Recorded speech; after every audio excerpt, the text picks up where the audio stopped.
आज हमें chapter start करना है अल्कोहल, फिनॉल और ईथर। तो सबसे पहले हम देखते हैं कि अल्कोहल क्या होता है, फिनॉल क्या होता है और ईथर क्या होता है, इनको कैसे लिखा जाता है। आप देखें, अगर आप नॉर्मली किसी एल्केन चेन के साथ आप CH4 लिख रहे हैं, मान लीजिए, उसका एक H रिमूव कर दीजिए और यहाँ पे OH लगा दीजिए, तो आप इसको क्या बोलते हैं, अल्कोहल ग्रुप बोलते हैं। पर अगर आप बेंजीन के साथ क्या करें, OH ग्रुप जोड़ देते हैं, तो आप उसको क्या बोलते हैं, फिनॉल बोलते हैं। अगर देखो, मान लो ऐसे किया जाए कि बेंजीन है, ठीक है ना, ये क्या है, बेंजीन है, और इसके साथ लगाया गया है एक CH2 ग्रुप और साथ में लगाया है OH ग्रुप। तो बच्चों ये फिनॉल नहीं है, ये फिनॉल नहीं है, क्योंकि ये किसी एक एल्केन चेन के साथ जुड़ा है OH, तो ये भी क्या है, अल्कोहल है। फिनॉल ये होता है तो बेंजीन के साथ डायरेक्ट OH ग्रुप जुड़ता है। अब एक है कि जिसको हम ईथर बोल रहे हैं। अब क्या है बच्चों, ईथर क्या होता है वो देखो। मान लीजिए इधर आपने CH3 लगाया, इधर O लगाया और यहाँ CH3 लगाया, तो इसको बोलते हैं आप ईथर ग्रुप। कीटोन कैसे लिखा जाता था, कीटोन ऐसे लिखा जाता है, डिफरेंस याद रखिएगा कि कीटोन को ऐसे लिखा जाता है, ठीक है ना। पर ईथर में क्या होता है, ईथर ये बीच में ऑक्सीजन लगाया जाता है और ये CH3 और ये CH3, ठीक है, ये क्या है, ईथर। अब हम इनकी क्लासिफिकेशन की बात करते हैं कि इनको फर्दर डिवाइड कैसे किया गया है। अब देखो, हो सकता है कि हम सिर्फ एक OH ग्रुप लगा लें, ठीक है ना, सिर्फ एक OH ग्रुप हमने लगाया है, या हो सकता है जैसे कि यहाँ पे 2 ग्रुप लगा दिए गए हैं, है ना, यहाँ पे इसको dihydric alcohol, 2 alcohol group, 2 OH group यहाँ पे आ गए हैं, और यहाँ पे कैसे लगा दिए गए हैं, 3 लगा दिए गए हैं। सेम हम फिनॉल वाले में कर सकते हैं। फिनॉल वाले में कैसे, उसमें भी ऐसे कि भाई 1 लगा दिया गया यहाँ पे, ठीक है ना। अब आपको पोजीशन भी याद रखनी है बच्चों। एक तो ये मेन पोजीशन होती है, यहाँ पे लगाया गया, अगर इसके रिस्पेक्ट में उसके बगल में लगा दिया जाता है, उसके साइड में लगा दिया जाता है, तो इसको बोलते हैं ऑर्थो। और बिल्कुल नीचे लगाया जाता है पैर पे, तो उसको बोलते हैं पैरा। और जो पोजीशन बच गई उसको क्या बोलते हैं, मेटा, ठीक है।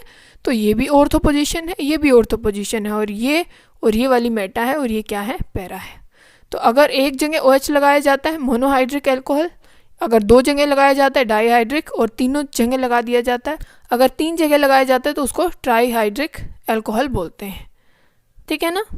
अब और क्या हो सकता है कि कोई चीज़ प्राइमरी हो सकती है, सेकेंडरी अल्कोहल हो सकता है, टर्शरी अल्कोहल हो सकता है। अब आपको पहचानना कैसे है, अब वो ध्यान रखें कि अगर देखो, ये जो कार्बन है, अगर मैं पूछूं आपसे ये कार्बन कौन सी तरीके का, कौन सी डिग्री का कार्बन है, तो आप जिस कार्बन की बात कर रहे हैं उसको ये देख लीजिए कि वो कितने कार्बन से जुड़ा है। देखो, 1 कार्बन से और 2 कार्बन से, 2 कार्बन से जुड़ा है, तो ये किस तरीके का कार्बन है, 2 डिग्री का। अगर यही मैं OH ग्रुप लगा दूं, यही क्या लगा दें, OH ग्रुप, तो आप ये देखिए जिससे OH ग्रुप जुड़ा है वो कार्बन कितने कार्बन से जुड़ा है, तो उस अल्कोहल की डिग्री भी वही होगी। मतलब ये भी कितने डिग्री का अल्कोहल है, 2 डिग्री का अल्कोहल है ना। और अगर ऐसे किया जाए कि ये कार्बन है और यहाँ OH लगाया जाए, तो ये बोलो कितनी डिग्री का है, 3 डिग्री का है। कैसे, क्योंकि इस कार्बन को देखो, क्योंकि OH तो इसी से जुड़ा हुआ है, तो ये कितने कार्बन से जुड़ा हुआ है, 1, 2 और 3, मतलब ये 3 डिग्री का। और प्राइमरी कैसे होगा, नॉर्मल, जैसे ये एक हमने ऐसे लगा दिया, तो जिस कार्बन से OH जुड़ा है आपको उसी कार्बन को देखना है, ध्यान रखना। तो ये कार्बन कितने कार्बन से जुड़ा, एक ही कार्बन से तो जुड़ा है, तो ये कितने डिग्री का अल्कोहल है, 1 डिग्री का।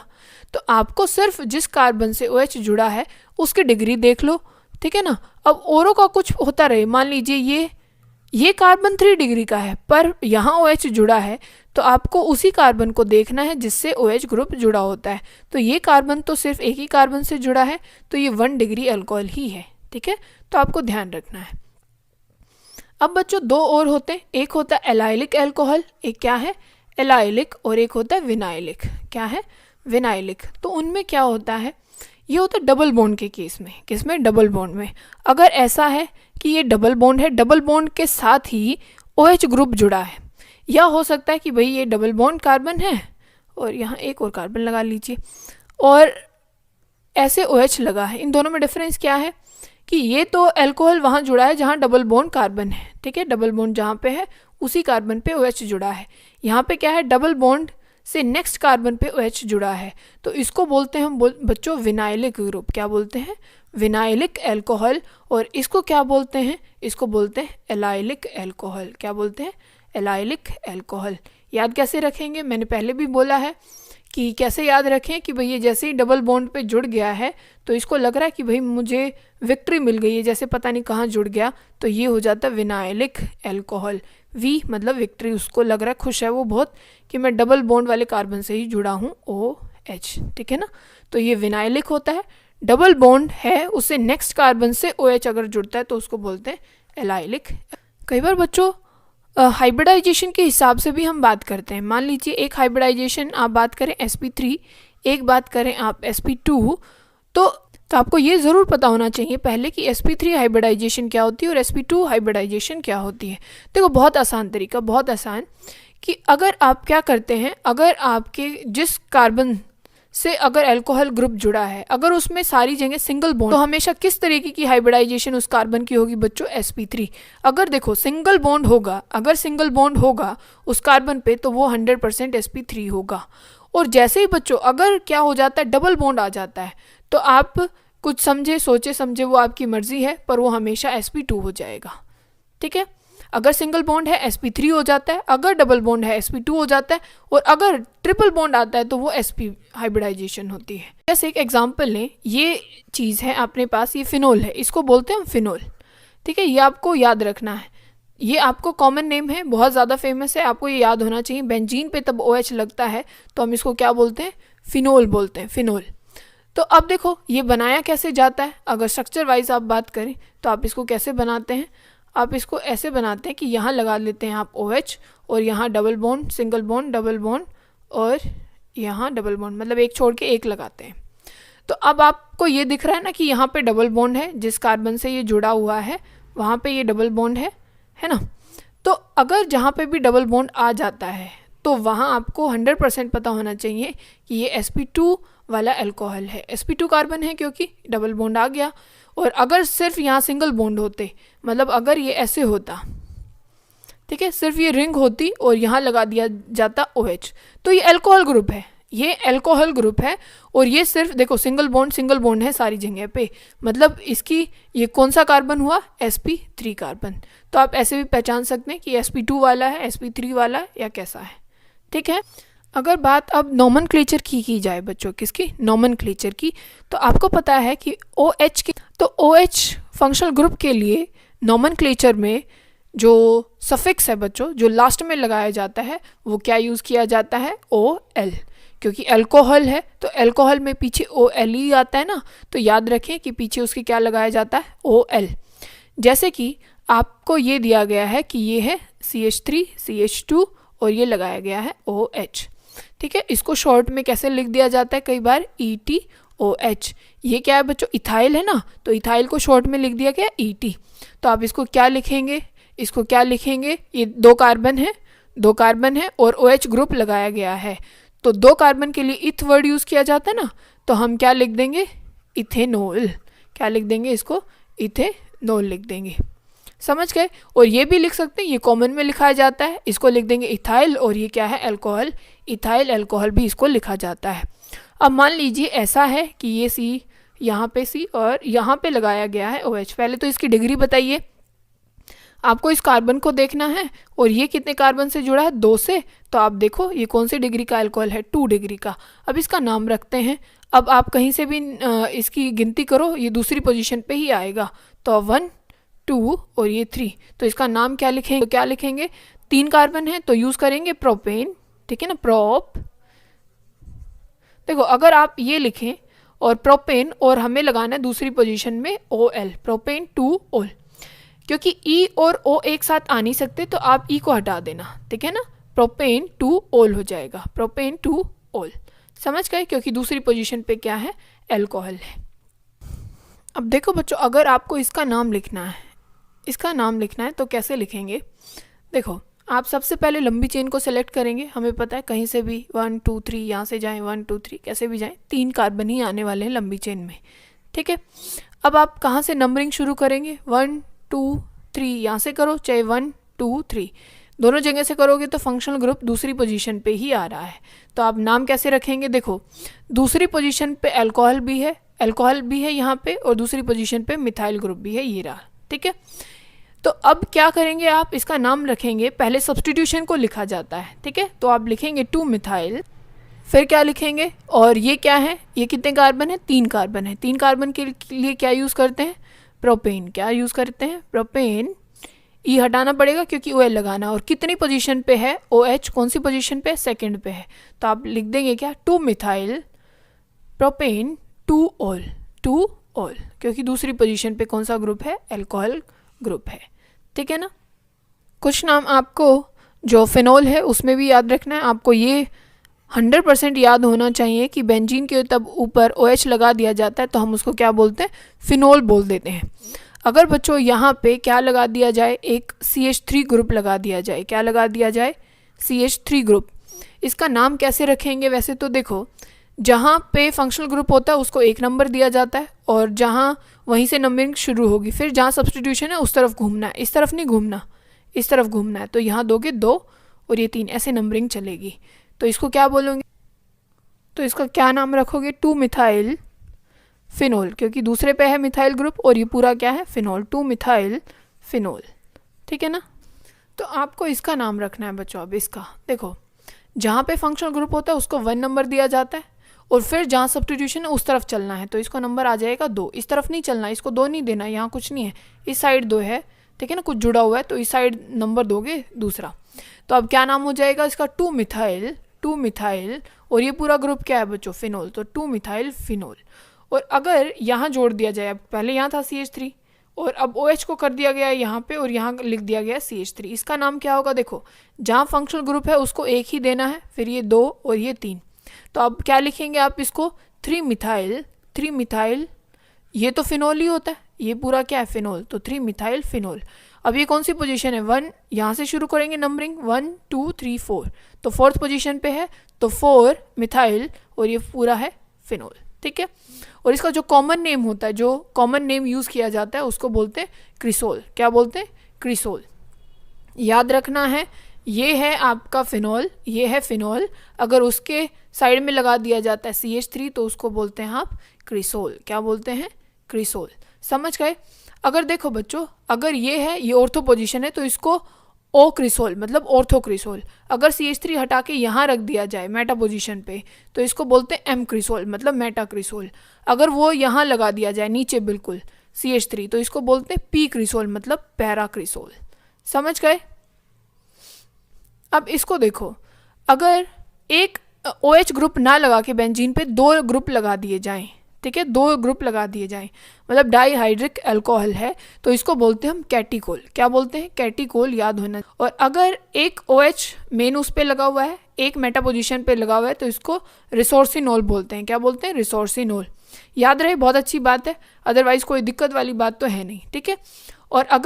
और अगर आप इसकी बात करें तो इसमें क्या है, एक मेन पोजीशन पे लगा है और एक नीचे लगा है, तो इसको बोलते हैं हम क्यूनोल। क्या बोलते हैं बच्चों, क्यूनोल। ये याद हो जाए तो बहुत बहुत अच्छी बात है, कैटिकोल, रिसोर्सिनोल और क्यूनोल। तो बच्चों ये क्या है, ईथर है। ईथर के लिए वर्ड जो यूज़ किया जाता है, जैसे भाई अभी हमने अल्कोहल के लिए देखा OL का यूज़ किया जाता है, तो इसके लिए वर्ड जो यूज़ किया जाता है वो वर्ड यूज़ किया जाता है एल्कोक्सी। क्या यूज़ किया जाता है, एल्कोक्सी। जैसे अब एक क्या बनेगा बच्चों, सब्स्टिट्यूशन बनेगा, और एक बनेगी चेन, जैसे हमेशा होता है। मान लो ये आपने चेन बना ली, क्योंकि दोनों बराबर कार्बन है, ऐसा तो है नहीं कि यहाँ 2 कार्बन है और यहाँ 1 कार्बन है, यहाँ पे 1 कार्बन है, यहाँ पे भी 1 कार्बन है, तो एक को बना लो सब्स्टिट्यूशन, एक को बना लो मेन चेन, ये पहला काम रहेगा, ठीक है। तो आपने क्या किया, 1 कार्बन ये मेन चेन बना लिया और इसको आपने रख लिया साइड में, तो आप इसका नाम क्या रखेंगे, देखो इसको बोलेंगे आप मिथोक्सी। जैसे मैंने बोला ना एल्कोक्सी रखना है, तो ये हो गया मिथोक्सी, और ये क्या है, मीथेन, तो मिथोक्सी मीथेन। अगर यहाँ पे होता CH3, मतलब ये लिख दिया जाता है ऐसे, यहाँ हम लिखते हैं ये C2H5 और यहाँ OCH3 ऐसे है, तो अब बड़ी कौन है, ज़्यादा कार्बन किस में है, इसमें, तो इसको बना लो पेरेंट चेन और इसको बना लो सब्स्टिट्यूशन। तो नाम कैसे रखोगे इसका, तो अब नाम कैसे रखोगे, इसको बोलोगे ये बन जाएगा मिथोक्सी और ये क्या बन जाएगा, इथेन। तो पूरा नाम क्या हो जाएगा, मिथोक्सी इथेन। समझ गए।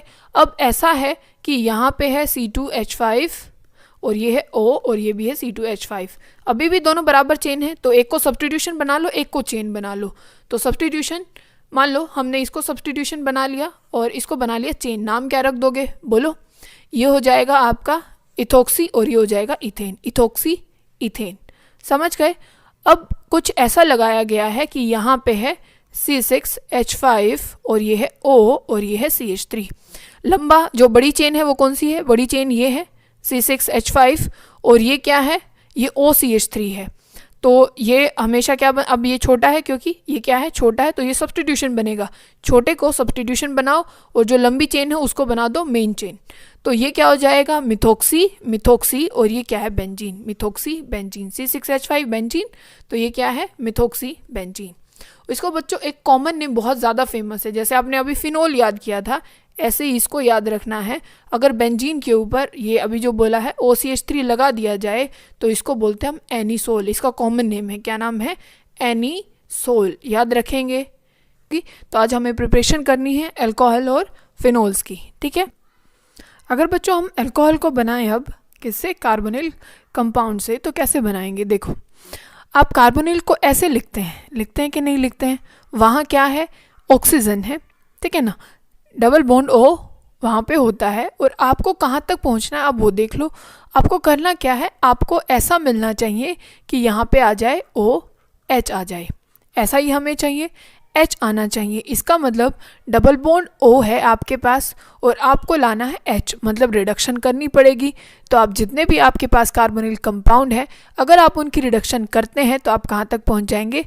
अल्कोहल तक। तो स्टार्ट करें। अब देखो, ध्यान रखनी है आपको कुछ बातें हैं कि अगर देखो, एक तो एल्डिहाइड है आपके पास, क्या हो? आपके पास कोई एल्डिहाइड हो, या आपके पास बच्चों क्या हो? कोई कीटोन हो। क्या हो? कोई कीटोन ग्रुप हो। अगर आप उसकी रिडक्शन करना चाहते हैं और अल्कोहल बनाना चाहते हैं तो आप उसकी रिडक्शन कर सकते हैं सोडियम बोरोहाइड्राइड से। किससे? सोडियम बोरोहाइड्राइड से, NaBH4 से, ठीक है। ये सिर्फ एल्डिहाइड की और कीटोन की ही रिडक्शन कर सकता है। अगर इसकी रिडक्शन करेंगे तो देखो क्या बन जाएगा? ये बन जाएगा CH3। और देखो, एल्डिहाइड आप ऐसे लिखते हैं ना, आप एल्डिहाइड को ऐसे लिखते हैं। आपको क्या करना है? आपको ये पता है भाई, देखो इसके पास 4 H दिखाई दे रहे हैं, तो ये रिडक्शन करने वाला है, तो इसको ये कैसे कन्वर्ट कर देगा? ये सिंगल बॉन्ड O और यहाँ पे आ जाएगा H, तो ये क्या बन गया? आपका अल्कोहल बन गया। अगर हम कीटोन की बात करते हैं, और ये कौन सा अल्कोहल है? 1 डिग्री का, क्योंकि जिस कार्बन पे OH जुड़ा है वो सिर्फ एक ही कार्बन से जुड़ा है, मतलब 1 डिग्री। अगर एल्डिहाइड का रिडक्शन करते हैं तो 1 डिग्री अल्कोहल मिलता है। अगर कीटोन का करें बच्चों, कीटोन देखो यहाँ सेंटर में, यहाँ भी कार्बन है, यहाँ भी कार्बन है, और इसका रिडक्शन करेंगे तो यहाँ लग जाएगा, ये O तो रहेगा ही, यहाँ के लग जाएगा H। तो सेकेंडरी अल्कोहल हम यहाँ से बना सकते हैं, क्या करके? NaBH4 का यूज़ करेंगे और इन दी क्या है, और कीटोन के साथ हम रिएक्शन कर रहे हैं तो सेकेंडरी अल्कोहल मिल जाएगा, कि बोला जाए सेकेंडरी अल्कोहल बनाओ। और एक होता है बच्चों लिथियम एल्यूमिनियम हाइड्राइड। क्या है? Lithium aluminium hydride.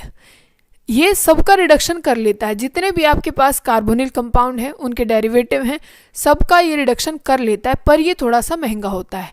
पर जहाँ भी आपको लिथियम एल्यूमिनियम हाइड्राइड दिखता है, देखो इसके पास भी 4 H हैं, तो ये सबका रिडक्शन कर सकता है। जैसे किस किस का? अब वो देखो, अगर आपके पास क्या है? आपके पास कार्बोक्सिलिक है, ठीक है, आपके पास है कार्बोक्सिलिक, मतलब आप या तो ये लिख लीजिए CH3COOH, कोई भी कार्बोक्सिलिक, यहाँ पे कोई भी R ग्रुप हो सकता है, ठीक है। तो उसको भी ये रिड्यूस करके क्या बना देगा? यहाँ पे ये बना देगा, ये हमने CH3 लिखा, यहाँ पे CH3 लिख लो, और ये क्या हो जाएगा? CH2OH। समझ गए ना? तो ये इसका भी, कार्बोक्सिलिक का भी क्या कर देता है? रिडक्शन कर देता है, और कहाँ तक ले जाता है? अल्कोहल तक ले जाता है। फिर अगर आप एल्डिहाइड की बात करें, किसी एल्डिहाइड की बात करें, तो उसको भी कहाँ तक ले जाएगा? अल्कोहल तक ले जाएगा, अल्कोहल बना देगा। अगर कीटोन की बात करें तो कीटोन का भी क्या बना देता है? अल्कोहल बना देता है। समझ गए? और रिडक्शन के लिए बच्चों आप हाइड्रोजन और इन दी प्रेजेंस ऑफ निकल या फिर प्लेटिनम के ये भी कर सकते हैं, किसके?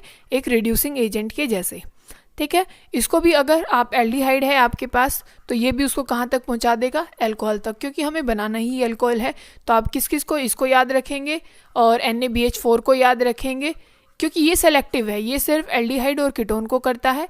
और एक अपने पास क्या है, लिथियम एल्यूमिनियम हाइड्राइड, ये सबको कर लेता है जो भी आपके पास ये कार्बोनिल कंपाउंड है। डिग्री आप वो ध्यान रखेंगे कि कौन किसको, सबका फर्स्ट डिग्री मत बना देना। अगर कीटोन है तो आपको पता है भाई उसका सेंटर में CO होता है ना, तो आप इसको ये सिंगल बॉन्ड करेंगे और ये O है और इसके साथ H लगा देंगे, ठीक है, ये आप याद रखेंगे। अब देखो बच्चों, अगर आपके पास क्या है, आपने 10th क्लास में एक रिएक्शन पढ़ी थी जिसको हम एस्टेरिफिकेशन बोलते हैं। क्या? एस्टेरिफिकेशन, एस्टर बनाना। अब एस्टर देखो, आप पहले आपको ये याद होना चाहिए कि एस्टर ग्रुप होता क्या है। आप ये जानते हैं कि ये ग्रुप जो आपके पास होता है ये कार्बोक्सिलिक ग्रुप होता है। अगर बच्चों इस H को हटा करके अगर यहाँ पे कोई R ग्रुप लगा दिया जाए, R ग्रुप मतलब कौन सा, अगर यहाँ पे हम लगा दें OCH3 या C2H5 कुछ भी अगर हम लगा दें तो ये एस्टर ग्रुप हो जाता है। कौन सा? एस्टर, मतलब वो कार्बोक्सिलिक से ही बना है। अब उसको कैसे बनाते हैं, अब वो देखो। अब एस्टर को बनाते कैसे वो देखो बच्चों।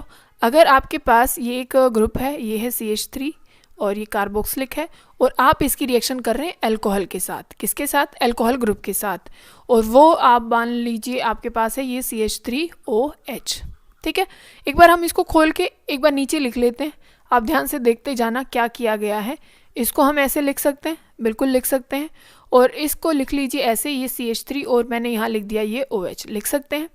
अब आप क्या कर दें, यहाँ से पानी निकाल दें, ठीक है, पानी निकाल दिया। अब देखो बचा क्या, अब अपने पास बचा क्या, जो बचा उसको जोड़ दो। ये बच गया CH3CO और ये बचा OCH3, है ना। तो यही क्या होता है बच्चों, अभी यही तो बताया था ना कि एस्टर है, तो ये एस्टर बन जाता है। अगर बच्चों आप इसकी रिडक्शन आप करें, अगर आप इसकी रिडक्शन करते हैं, आप इसमें H2 डाल दें, तो देखो अब क्या बनने वाला है। अब देखो क्या होने वाला है, ये बॉन्ड आप तोड़ दें, ठीक है, इसके पास भी H भेज दें, इस O के पास भी H भेज दें, और ये जो आपको दिखाई दे रहा है ये वाला बॉन्ड, ठीक है, क्योंकि रिडक्शन करने ही आता है, ये H ही प्रोवाइड करेगा, तो ये इसको भी क्या बना देगा, अल्कोहल, और इसको भी क्या बना देगा, अल्कोहल। दोनों जो O थे, जो दोनों O थे उनको ये H प्रोवाइड कराएगा, और अपने पास जो कंपाउंड बन जाएगा वो क्या बन जाएगा, ये बन जाएगा ये CH3 और एक ये CH2 और ये OH, और यहाँ क्या बन गया, ये CH3OH। तो दोनों का क्या बना दिया, अल्कोहल। मतलब अगर आप एस्टर का क्या करते हैं, रिडक्शन करते हैं H2 के साथ, तो आपको किसके 2 मॉलिक्यूल अल्कोहल के मिल जाएंगे। समझ गए ना।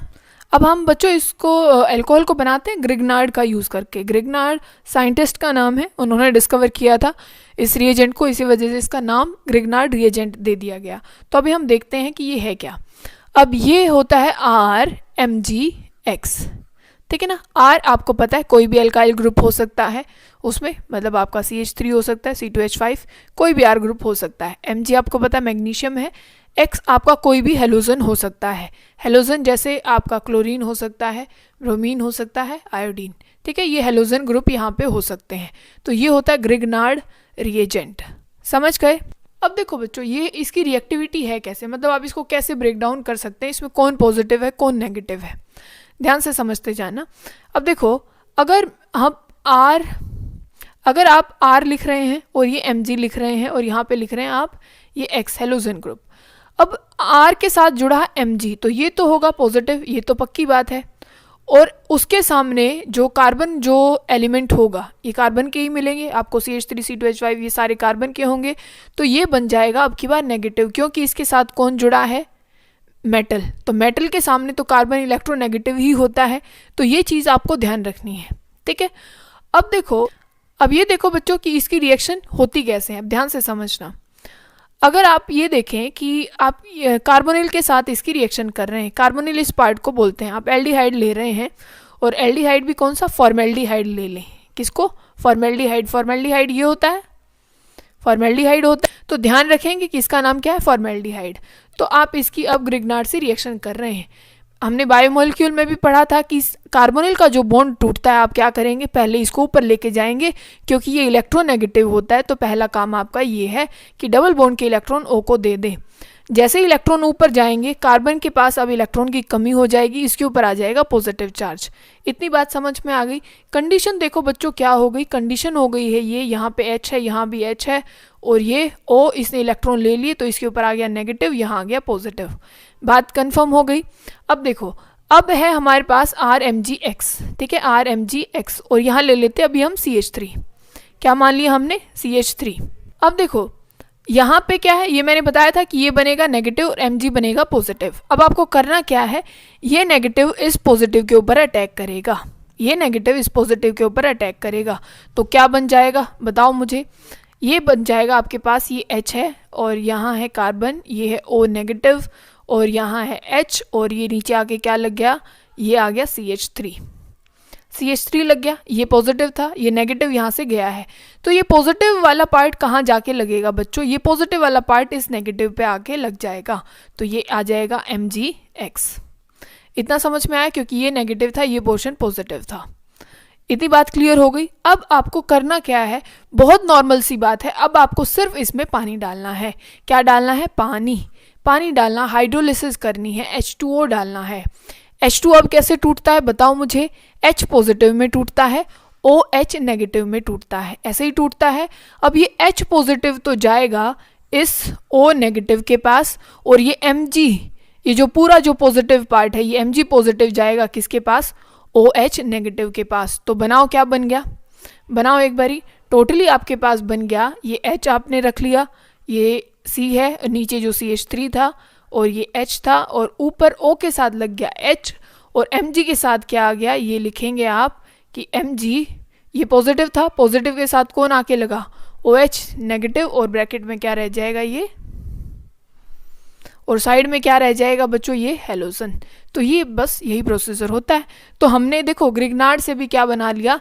एल्कोहल बना लिया। एक एग्जाम्पल से और समझते हैं बच्चों, ध्यान से, और साथ साथ करते जाना आप भी, ठीक है? नहीं तो एरो मैं ही घुमाती रहूँगी, आपको समझ पे नहीं आएगा। आपके पास है अभी CH3, ये है CHO, इसको आप खोल के लिख लें, ठीक है? आप फिर से इसके किसके साथ कर रहे हैं? ग्रिग्नार्ड के साथ कर रहे हैं।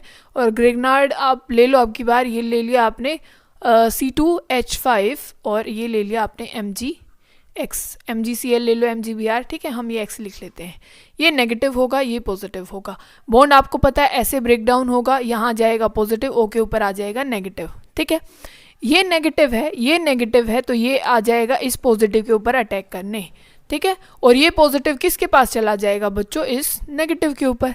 पहले ये बात आपको पता होनी चाहिए भाई, ये बॉन्ड ऐसे जाएगा, ठीक है? O के ऊपर आ जाएगा नेगेटिव और कार्बन बन जाएगा पॉजिटिव, ठीक है ना? कार्बोनिल ऐसे रिएक्शन शो करता है। अब फिर क्या बन गया? अब देखो, ये आ गया CH3, और ये बन गया यहाँ पे O के साथ लग गया MgX, और फिर यहाँ पे आके क्या जुड़ा था? C2H5, ठीक है? और यहाँ पे H है ही। फिर लास्ट में आपको यही करना होता है। इसके बाद सिर्फ आपको क्या डालना होता है? पानी डाल दो, पानी डाल दो। आपको ये पता है पानी टूटेगा H पॉजिटिव OH नेगेटिव में, ठीक है? H पॉजिटिव किसके पास जाएगा? इस O नेगेटिव के पास, तो ये गया यहाँ पे, ठीक है? और Mg ये पॉजिटिव होता है, ये जाएगा इस किसके पास? OH नेगेटिव के पास। तो अपने पास अब की बार क्या आंसर आया देखो, CH3, और ये O के साथ लग गया H, और ये है यहाँ पे C2H5, और ये है H। अब की बार देखो कौन सा अल्कोहल है? सेकेंडरी अल्कोहल, ठीक है ना? सेकेंडरी अल्कोहल कैसे बना? ये कार्बन कितने कार्बन से जुड़ा है? 2 कार्बन से, और इसी कार्बन से OH जुड़ा है, ठीक है? सेकेंडरी बन गया। अब बच्चों एक एग्जांपल रोल लेते हैं, इसको करते हैं अब कीटोन के साथ। कीटोन के साथ अब भी करेंगे, साथ साथ करेंगे, जल्दी जल्दी करना। ये आपके पास कीटोन है, इसी को बोलते हैं ना, ये कीटोन ग्रुप है। और यहाँ आप कर रहे हैं अब की बार प्लस में CH3 MgX के साथ, ठीक है? क्या करना है? पहले इसको ऊपर पहुँचा दो, ये बन जाएगा नेगेटिव, ये हो जाएगा पॉजिटिव। इतनी बात समझ में आती है? फिर आप लेंगे भाई, आपके पास बन गया, ये पॉजिटिव था, ठीक है? क्योंकि यहाँ CH3 नेगेटिव होगा, ये पॉजिटिव, इसको कर देंगे यहाँ पे अटैक, और O नेगेटिव के पास कौन आ जाएगा? Mg। इतनी बात समझ में आती है? अब देखो आपने ये लगा दिया, यहाँ पे आ गया CH3, और ऊपर आ गया O, और उसके साथ है MgX, और यहाँ है CH3, ठीक है ना? अब आप क्या करेंगे? आप फिर से आप क्या डाल देंगे इसमें? H2O डाल दो, H2O डाल दो, ठीक है? H2O कैसे टूट जाएगा? H positive OH negative. अब करो इसको, ये क्या बन जाएगा? अब यहाँ पे आ जाएगा, ये आ जाएगा CH3, ऊपर आ जाएगा OH, और नीचे क्या है? CH3, और ये क्या है? CH3। तो यहाँ कौन सा अल्कोहल है? देखो ये कौन सा अल्कोहल है? 3 डिग्री का अल्कोहल। अब आपको ध्यान क्या रखना है, अगर आप फॉर्मेल्डिहाइड लेते हैं तो 1 डिग्री का अल्कोहल बनता है। अगर आप CH3 और ये वाले ऐसा कोई भी अगर एल्डिहाइड लेते हैं तो 2 डिग्री का, और अगर आप इसको कीटोन से रिएक्ट कराते हैं तो 3 डिग्री का अल्कोहल बनेगा। समझ गए? अब बच्चों देखो, हमने एक मेथड और पढ़ा था, तब हम अमीन चैप्टर पढ़ रहे थे, अगर आपको ध्यान हो तो। हमने क्या कहा था, अगर ऐसा है आपके पास कि आपके पास है ये CH3 और ये है NH2, ठीक है। हमने एक रिएक्शन पढ़ी थी डाई एजोटाइजेशन। क्या पढ़ी थी? Diazotization. हमने बोला था अगर NaNO2 in the presence of acid के HCl और टेम्परेचर होगा 0 to 5, बहुत कम जो टेम्परेचर है, लो टेम्परेचर पे अगर हम रिएक्शन करते थे तो हमें मिलता था डाइजोनियम। क्या मिलता है? डाइजोनियम, ठीक है ना। तो और ये बात क्या डिसाइड हुई थी कि अगर ये एलिफेटिक में ये काम किया जाता है, किसमें? एलिफेटिक में ये काम किया जाता है, तो यहाँ पे डाइजोनियम ना बन के, क्योंकि यहाँ पे स्टेबल नहीं है, डाइजोनियम ना बन के क्या बन जाता है? अल्कोहल बन जाता है। क्या बन जाता है? अल्कोहल। तो अगर आप अमीन से अल्कोहल बनाना चाहते हैं तो आप क्या डालेंगे उसमें? NaNO2 in the presence of acid, और वहाँ पे क्या है? लो टेम्परेचर है, डाइजोनियम बनता है इंटरमीडिएट, बहुत बिल्कुल स्टेबल नहीं होता। क्या बन जाता है फिर? अल्कोहल। अब बच्चों फिनोल को बनाते हैं। अब देखो, यही जो डाइजोनियम वाली बात है ये यहीं पूरी करते हैं एक बारी, जो अभी ऊपर बात की है कि देखो वो था आपके पास एलिफेटिक अमीन, ये एलिफेटिक अमीन था, और यही अगर आप एरोमेटिक अमीन लेते हैं, इसको क्या बोलते हैं? इसका नाम बताओ मुझे, इसका नाम बताओ क्या होता है? एनिलीन। ध्यान रखना है, इसका नाम क्या है? एनिलीन। अगर इसकी ऐसे ही आप करते हैं, NaNO2 से रिएक्ट कर रहे हैं इन द प्रेजेंस ऑफ HCl और लो टेम्परेचर है, तो यहाँ पे बन जाता है डाइजोनियम। यहाँ पे क्या बनता है? डाइजोनियम बनता है। मतलब एरोमेटिक में तो डाइजोनियम बनता है इस कंडीशन में, पर एलिफेटिक में अल्कोहल बन जाता है, ठीक है। यहाँ पे क्या बन जाएगा अभी? डाइजोनियम सॉल्ट, जो कि तब हमने एक बात की थी कि डाइजोनियम अपनी केमिस्ट्री का सबसे अच्छा क्या है? लिविंग ग्रुप होता है। सबसे अच्छा क्या है? लिविंग ग्रुप, ठीक है बच्चों। ये इस नाइट्रोजन से जुड़ा है, कभी सोचो इस यहाँ से जुड़ा है, ठीक है, नाइट्रोजन। तो सबसे अच्छा ये लिविंग ग्रुप होता है। अब आपको करना क्या है? इसके सिर्फ पानी के साथ रिएक्शन कर दो। पानी के साथ क्या करनी है? रिएक्शन करनी है। पता है आपको क्या होना है? यहाँ पे फिनोल बन जाएगा, मतलब सीधा जो H पॉजिटिव OH नेगेटिव जो टूटता है, सीधा आके यहाँ पे क्या लग जाएगा? OH लग जाएगा। तो डाइजोनियम सबसे अच्छा लिविंग ग्रुप होता है अपनी केमिस्ट्री का। तो अगर आप डाई एजोटाइजेशन करते हैं, मतलब एनिलीन से क्या बना लेते हैं? डाइजोनियम, और उसमें पानी डाल देंगे तो फिनोल बन जाएगा। बहुत अच्छा तरीका बनाने का। अब देखो बच्चों, हेलो एरीन से बनाते हैं। हेलो एरीन ये होता है, क्योंकि हम फिनोल बना रहे हैं ना, हमें कहाँ तक पहुँचना? फिनोल तक। तो ये है क्लोरोबेंजीन है, और यहाँ पे हमने क्या किया? अब क्योंकि हम यहाँ OH लाना चाहते हैं, ठीक है, तो कोई ऐसा डालना पड़ेगा जो यहाँ पे क्या दे सके? OH दे सके। तो हमने किससे रिएक्शन की? NaOH से। अब यहाँ पे आपने हेलो एल्केन हेलो एरीन पढ़ा था, तो आपको पता है यहाँ पे जो न्यूक्लियोफाइल हैं वो इतनी जल्दी अटैक नहीं कर पाते, क्योंकि यहाँ थोड़ा सा sp2 character, double bond character होता है, ठीक है। तो अब हमें इससे थोड़ा ज़बरदस्ती करानी पड़ेगी, और ज़बरदस्ती केमिस्ट्री में क्या होता है? टेम्परेचर बढ़ा दो। टेम्परेचर क्या है? ज़्यादा ले लो, ठीक है, 500-600 जो है, और उतना ही प्रेशर ले लो। मतलब हम ये प्रेशर में और हाई टेम्परेचर दबाव में इससे ये काम करवा रहे हैं, आराम से ये बनाता नहीं है, ठीक है। तब आपके पास जाके क्या मिलता है? आपको फिनोल मिलता है। समझ गए ना? तो अगर आप क्लोरोबेंजीन से उसमें NaOH डालते हैं तो आपको हाई टेम्परेचर प्रेशर करना पड़ता है। बात समझ गए? और ये स्टार्टिंग में ऐसे ही नहीं बन जाता। आप यहाँ पे जो आपको मिलेगा, फिर आपको मिलता क्या है? ये मिलता है यहाँ पे OH मिलता है पहले, फिर क्या है? क्योंकि इसमें NaOH है, अब ये थोड़ा सा एसिडिक H होता है, तो वो इसको रिप्लेस करेगा, और यहाँ पे क्या आ जाता है? Na आ जाता है। फिर से हमें यहाँ HCl से एसिड डाल के रिएक्शन करानी पड़ती है, तब जाके फिनोल बनता है, ठीक है, तब जाके क्या है? फिनोल बन जाता है। ये आपको 2-3 नाम याद रखने हैं, जैसे इसको फिनोल बोलते हैं, अभी NH2 लगाया था, एनिलीन बोलते हैं, ठीक है। और यहाँ पे अगर CH3 लगा देते हैं तो बोलो क्या बोलते हैं? टोल्यूइन बोलते हैं। बहुत एक रिएक्शन और बहुत आसान है बच्चों, फिनोल बनाना बहुत आसान है यहाँ से, कि अगर आप बेंजीन की रिएक्शन किससे कराते हैं? H2SO4 in the presence of water, तो यहाँ पे है SO3H आके लग जाता है। क्या लग जाता है? SO3H। और फिर ये एक बहुत अच्छा लिविंग ग्रुप है, ये भी तभी हट जाता है। ये बहुत जल्दी हट जाएगा, ठीक है ना। आपको क्या करनी है, क्योंकि आपको यहाँ OH लाना है, तो आप क्या करेंगे, NaOH और क्या डाल देंगे इसमें, इन the presence of H positive, तो यहाँ भी क्या बन जाता है, फिनोल बन जाता है। अब ये रिएक्शन बच्चों बहुत ज़्यादा इंपॉर्टेंट है, ये बहुत बार ये रिएक्शन पूछी गई है, बहुत बार। वो क्या करता है, आपको ये जो स्ट्रक्चर है क्यूमीन से हम इसको बना रहे हैं, आपको ये स्ट्रक्चर याद होनी चाहिए। कई बार होता क्या, हम भूल ही जाते हैं कि क्यूमीन क्या है। आप 2-3 बार तब तक नहीं बना के देखेंगे, अब देखने में तो बहुत आसान लगेगा कि क्यूमीन हाँ यही होता है, पर तब पेपर में बनाते हैं यूँ ही नहीं पता चलता कहाँ पे कौन सा कार्बन था, तो आप बनाएं ज़रूर।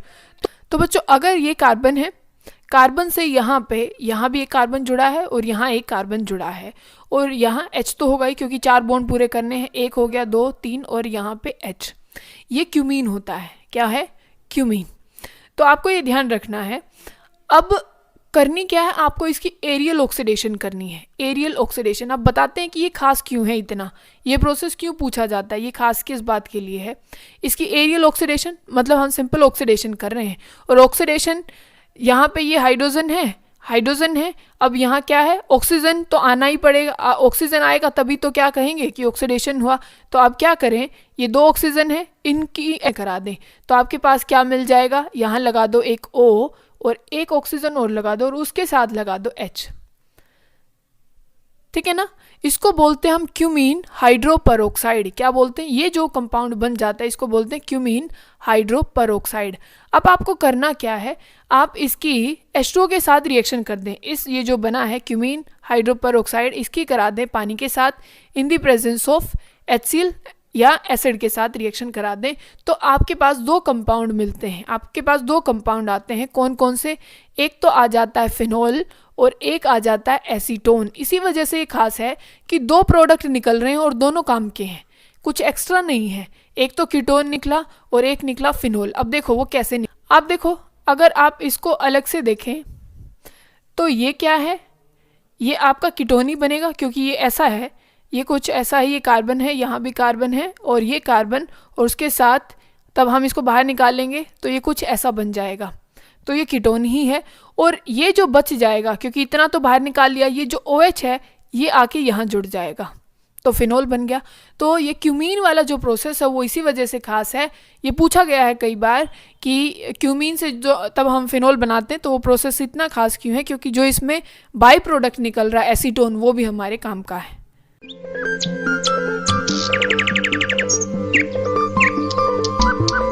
आया था आज हमें एल्कीन से अल्कोहल को बनाना है। किससे, एल्कीन से अल्कोहल को कैसे बना सकते हैं, फिर हमें इसी में देखना है मार्कोनिक और एंटी मार्कोनिकोव रूल क्या होता है। तो आप ध्यान से देखते जाइएगा। मान लीजिए आप लेते हैं एक एल्कीन लेते हैं, हम प्रोपीन ले लेते हैं, ठीक है। क्या लेते हैं, प्रोपीन हमने लिया, यहाँ पे आप क्या लगा देंगे, ये डबल बॉन्ड लगा देंगे, और आपको यहाँ एडिशन करनी है किसकी, पानी की, ठीक है। किसकी एडिशन करनी है, पानी की, क्योंकि हम बनाना चाह रहे हैं अल्कोहल। एल्कीन से हमें क्या बनाना है, अल्कोहल बनाना है। और जो पहला हम जो मैकेनिज्म करने जा रहे हैं, ये CBSE में बहुत बार पूछा गया है, तो आपको ये याद होना चाहिए। इसमें क्या डालना है, H2O डालना है, और ये रिएक्शन एसिड की प्रेजेंस में होती है। मतलब कि आप क्या कर रहे हैं, एल्कीन की हाइड्रेशन कर रहे हैं, एल्कीन का क्या कर रहे हैं, हाइड्रेशन। और ये रिएक्शन कैसी होगी, एसिड कैटेलाइज्ड रिएक्शन होगी, मतलब ये एसिड की प्रेजेंस में ये सारा काम होगा, ठीक है। तो अगर ऐसा हम करते हैं तो आपको ये पता है पानी टूटता है H पॉजिटिव और OH नेगेटिव की फॉर्म में, तो यहाँ क्या बन जाता है, ये ऐसे बन जाएगा कि OH नेगेटिव तो आ जाएगा यहाँ पे इस वाले, क्योंकि डबल बॉन्ड जैसे ही टूटेगा तो यहाँ पे आ जाएगा OH, और यहाँ इस वाले कार्बन के पास क्या आ जाएगा बच्चों, यहाँ आ जाएगा हाइड्रोजन। पहले 2 हाइड्रोजन थे, अब कितने लगा देंगे, 3, क्योंकि H यहाँ पे आ गया, OH यहाँ पे आ गया, पानी का एडिशन हो गया किसकी प्रेजेंस में, एसिड की प्रेजेंस में। तो ये हमें करना है कि OH यहाँ क्यों जुड़ा, OH यहाँ क्यों नहीं आया, ठीक है। तो हमें ये बात अब समझनी होगी कि ऐसा क्यों हुआ। तो अब देखते जाना कि क्या क्या हुआ है। पहले हम एल्कीन, यही वाली एल्कीन हम ले रहे हैं, हमने प्रोपीन ली, ठीक है। समझते जाएगा, आप भी खुद भी लिखते रहे तो आपको और जल्दी समझ में आ जाएगा। तो हमने क्या कहा कि ये एसिड कैटेलाइज्ड रिएक्शन है, तो आपने इसमें डाल दिया H पॉजिटिव, पहले आप डाल रहे हैं क्या है, H पॉजिटिव, और साथ में क्या है, यहाँ पे पानी है, ठीक है। क्योंकि अगर मान लो ये है H2SO4, तो H2SO4 बहुत जल्दी क्या रिलीज़ कर देगा, H पॉजिटिव, तो यहाँ क्या है, पानी है, क्या है बच्चों, यहाँ पे पानी है, तो पानी के O के पास क्या होते हैं, यहाँ पे लोन पेयर होते हैं, क्या, लोन पेयर। तो जैसे ही वो H पॉजिटिव को देखता है वो इसको ये लोन पेयर डोनेट कर देता है, क्योंकि पॉजिटिव है, इसके पास इलेक्ट्रॉन है, तो ये फटाफट दे देगा कि मैं आपको इलेक्ट्रॉन दे रहा हूँ। तो अब क्या बन जाएगा, H3O पॉजिटिव बन जाएगा, कि क्योंकि ऑक्सीजन ने डोनेट किए हैं तो उसके ऊपर कैसा चार्ज आ जाएगा, पॉजिटिव। तो अब देखो बच्चों क्या होगा, जैसे ही क्या है ये H3O पॉजिटिव बना, ठीक है, ऑक्सीजन के ऊपर क्या आ गया, पॉजिटिव चार्ज, और हमने ली है प्रोपीन। अब ये ध्यान से देखना, ये बात आपको समझनी है, ठीक है। यहाँ पे ये कंडीशन है और यहाँ एक H है। आप इस डबल बॉन्ड को कैसे ब्रेक डाउन करेंगे, क्योंकि ये जो डबल बॉन्ड में ये जो इलेक्ट्रॉन है ना, ये कूदते रहते हैं, मतलब इनको शांति नहीं है यहाँ पे, ये थोड़ा तो अब होगा क्या कि अगर ये इलेक्ट्रॉन हम इस कार्बन को डोनेट कर दें, समझना इस बात को, अगर ये डबल बॉन्ड के जो इलेक्ट्रॉन हैं हम यहाँ डोनेट कर दें तो क्या कंडीशन हो जाएगी, ये कंडीशन कुछ ऐसी हो जाएगी कि ये CH, क्योंकि इलेक्ट्रॉन आए हैं तो नेगेटिव चार्ज आ जाएगा और ये बन जाएगा CH2, ठीक है। पर अब आप सोच रहे होंगे कि ये पार्शलिटी क्यों हुई, इसको क्यों दिया गया, तो अब हम क्या करते हैं, हम इसको दे के देखते हैं, ठीक है। और देखो यहाँ पे नेगेटिव आया है तो इसके तो चले गए ना, इसको तो कुछ नहीं मिला, तो इसके ऊपर क्या आ जाएगा, पॉजिटिव चार्ज। अगर इसके ऊपर नेगेटिव आया है, इसने दिए हैं, क्योंकि शेयरिंग तो इसकी भी थी देने में, तो इसके ऊपर क्या आ गया, पॉजिटिव चार्ज। अब की बार उल्टा करते हैं, अब की बार ये इलेक्ट्रॉन यहाँ डोनेट करवा देते हैं, ठीक है ना। तो अब की बार हमने क्या किया, ये है CH3, ठीक है, और यहाँ है CH, और ये आ गया CH2, और यहाँ अब की बार हमने डोनेट यहाँ करवाए हैं तो ये आ गया नेगेटिव चार्ज यहाँ। तो अब की बार यहाँ क्या आ जाएगा, पॉजिटिव चार्ज आ जाएगा, यहाँ आया नेगेटिव। अब हमें ये देखना है कि ये वाला ठीक है कि ये वाली बात ठीक है, मतलब इलेक्ट्रॉन यहाँ डोनेट किया जाएगा कि इलेक्ट्रॉन यहाँ दिया जाएगा, ठीक है। अब उस बात को समझो, देखो एक बार तो आया है नेगेटिव चार्ज इस वाले कार्बन पे, और अब की बार आया है इलेक्ट्रॉन यहाँ पे नेगेटिव चार्ज बन के, ठीक है।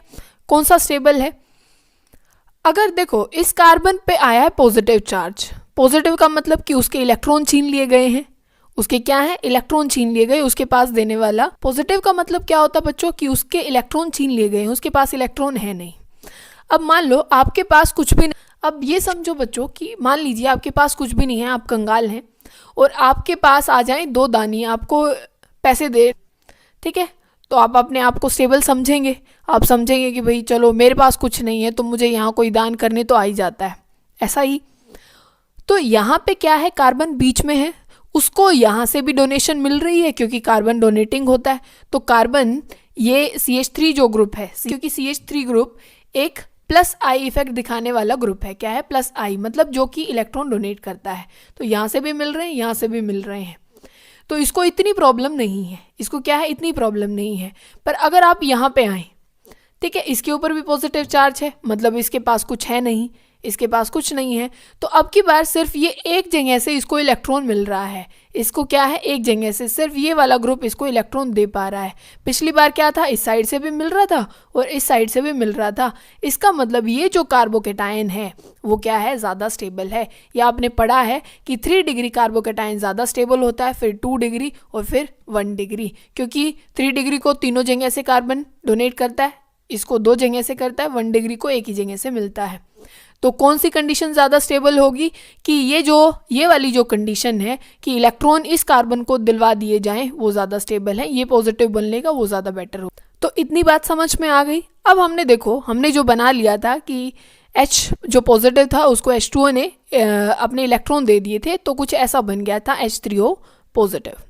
और क्या है हमारे पास है एल्कीन, और कैसी एल्कीन है वो, ये CH3 है और यहाँ ये CH और ये डबल बॉन्ड CH2। अब क्योंकि ऑक्सीजन ज़्यादा समय तक पॉजिटिव चार्ज रख ही नहीं सकता, ज़्यादा समय तक नहीं रख सकता, क्योंकि वो तो इलेक्ट्रोनेगेटिव है, अपनी पीरियोडिक टेबल में वो क्या है, इलेक्ट्रोनेगेटिव है, तो वो ज़्यादा समय तक पॉजिटिव चार्ज रखेगा नहीं। तो हाइड्रोजन वापस से इसके इलेक्ट्रॉन देगा, वापस से क्या है, इलेक्ट्रॉन इसको डोनेट कर देगा। और ये जो डबल बॉन्ड के जो इलेक्ट्रॉन है बच्चों, जैसे हमने अभी ब्रेक डाउन किए थे ना, कि ज़्यादा बेटर कहाँ लगा था कि ये नेगेटिव इसको दे दिया जाए, ठीक है। जैसे ही इस कार्बन पे नेगेटिव आता है तो ये फटाफट किसको डोनेट कर देता है कि ये हाइड्रोजन, भाई मेरे पास नेगेटिव है तो मेरे पास आ जा अब, ठीक है ना। तो ये इसके पास चला जाता है, अब कौन, ये हाइड्रोजन, क्योंकि इसने इलेक्ट्रॉन इसको दिए, इलेक्ट्रॉन देते ही हाइड्रोजन कैसा बन जाता है, पॉजिटिव। और ये जैसे ही डबल बॉन्ड यहाँ से टूट के और यहाँ इलेक्ट्रॉन जाते हैं, कार्बन पे आता है नेगेटिव, और ये नेगेटिव के इलेक्ट्रॉन दे दिए जाते हैं H पॉजिटिव को। इस स्टेप को बोलते हैं बच्चों, इस मैकेनिज्म को, ये जो पहला स्टेप हुआ है इस मैकेनिज्म में, इसको बोलते हैं प्रोटोनेशन। एक बात आप ध्यान रखेंगे, क्या बोलते हैं इसको, प्रोटोनेशन। जो H पॉजिटिव होता है इसको बोलते ही प्रोटोन है हम। H पॉजिटिव का भाई जैसे H नेगेटिव हाइड्राइड बोला जाता है, ऐसे ही H पॉजिटिव को प्रोटोन बोलते हैं। क्या बोलते हैं, प्रोटोन। तो हमने क्या कहा, प्रोटोनेशन हो गई। ये किस पे, ये H पॉजिटिव जाके एल्कीन पे जाके जुड़ गया। अब हमारे पास कुछ ऐसा सीन क्रिएट हो गया है कि ये CH और यहाँ आ गया पॉजिटिव और ये बन गया है CH3। समझ गए। अब भाई ये पॉजिटिव, क्योंकि किसी भी एलिमेंट पे, किसी भी कंपाउंड पे चार्ज का होना एक दुख के बराबर होता है। बहुत बड़ा दुख आ गया इसके ऊपर तो पॉजिटिव चार्ज आ गया। तो अब हमारे पास सिर्फ पानी बचा हुआ है, सिर्फ पानी, और उसके पास है ऑक्सीजन के पास लोन पेयर, आगे पीछे वही। अब ये कहेगा मैं आपको इलेक्ट्रॉन देता हूँ, डोनेट करता हूँ, बहुत इज्जत के साथ बोल रहा है। फिर ये क्या बन जाता है, ध्यान से देखो, ये CH3 हुआ, ये CH हुआ, यहाँ पे ऑक्सीजन इसको इलेक्ट्रॉन डोनेट करता है, और ये यहाँ पे H और ये CH3 बन ही चुका था।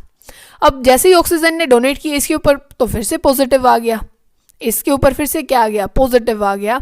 तो ये जो स्टेप अभी हमने किया है बच्चों कि O ने अपने इलेक्ट्रॉन, जो H2O में जो ऑक्सीजन है उसने अपने लोन पेयर पॉजिटिव को डोनेट किए हैं। तो ये कौन सा स्टेप है, न्यूक्लियोफिलिक अटैक। यहाँ पे पहला स्टेप क्या था, तब H पॉजिटिव जो एल्कीन ने लिया था वो था प्रोटोनेशन। फिर दूसरा स्टेप हुआ जिसको हम क्या बोले, न्यूक्लियोफिलिक अटैक। अब देखो क्या हो रहा है, अब तीसरे स्टेप में क्या हो रहा है कि देखो ये अटैक हो चुका है, अब इसके ऊपर ऑक्सीजन के ऊपर फिर से पॉजिटिव चार्ज है। अब H से फिर से नहीं देखा जाएगा, जो हाइड्रोजन है उससे फिर से नहीं देखा जा रहा, तो वो क्या है, अपने इलेक्ट्रॉन डोनेट करता है। ठीक है, वो अपने इलेक्ट्रॉन डोनेट करता है और वापस से H पॉजिटिव फॉर्म में निकल जाता है। तो बच्चों यही तो बात हुई थी। ये हो गया अब क्या, डी प्रोटोनेशन। पहले प्रोटोनेशन हुआ, H पॉजिटिव की एडिशन हुई एल्कीन में, फिर H2O ने एक न्यूक्लियोफाइल बन के, क्योंकि जो इलेक्ट्रॉन डोनेट करता है वो न्यूक्लियोफाइल होता है, वो न्यूक्लियोफाइल बन के एल्कीन पे अटैक किया।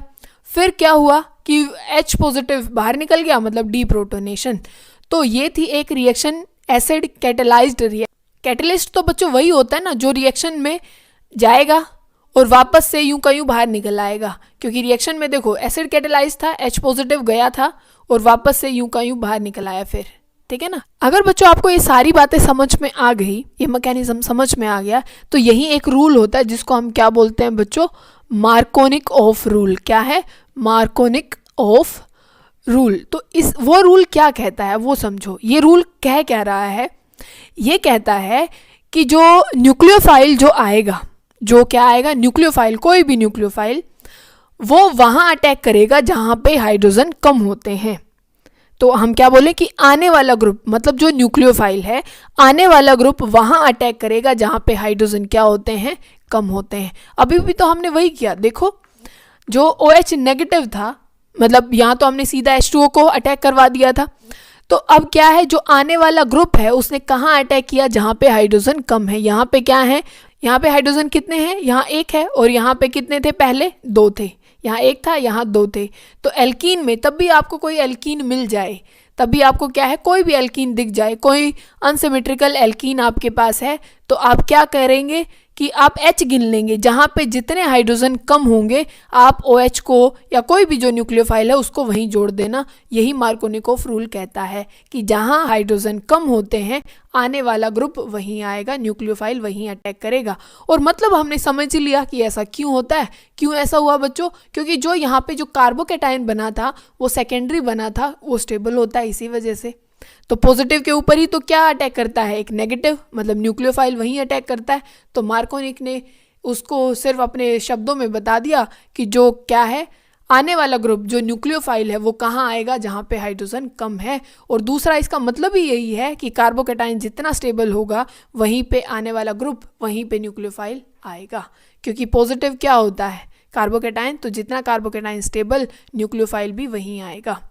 ठीक है, या आने वाला ग्रुप वहाँ आएगा जहाँ पे क्या है, हाइड्रोजन कम।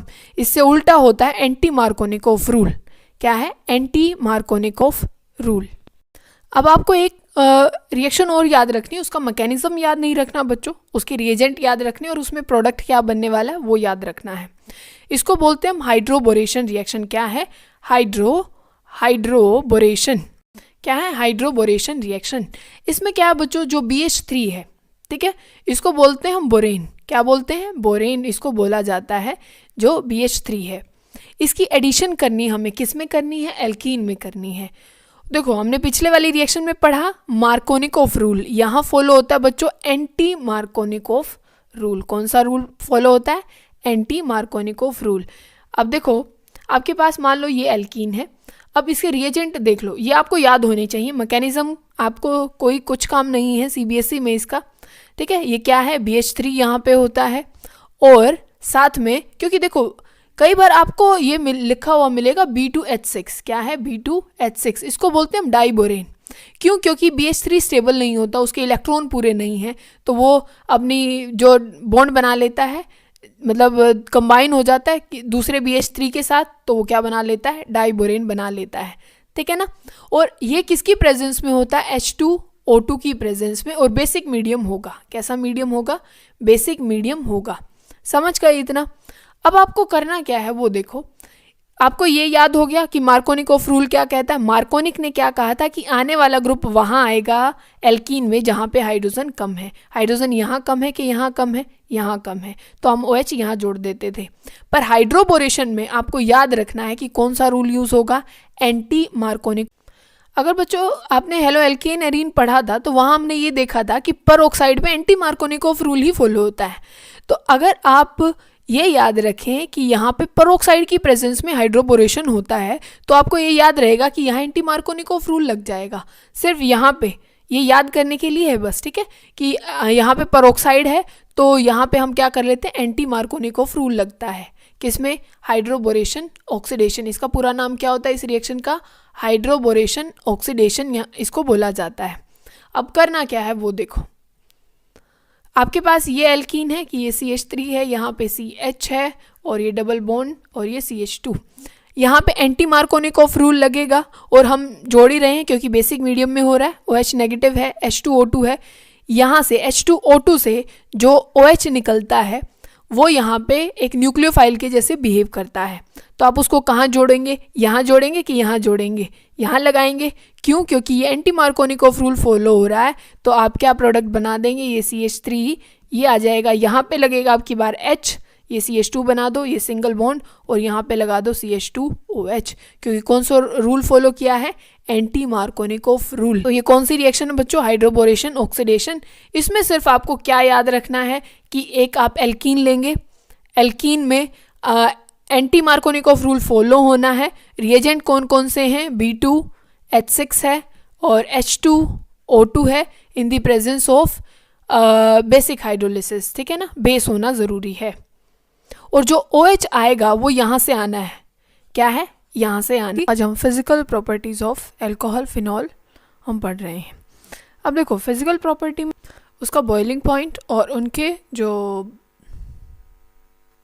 उनका बॉइलिंग पॉइंट और उनकी सॉल्युबिलिटी के बारे में बात करनी है कि क्या वो पानी में सॉल्युबल होंगे या नहीं होंगे।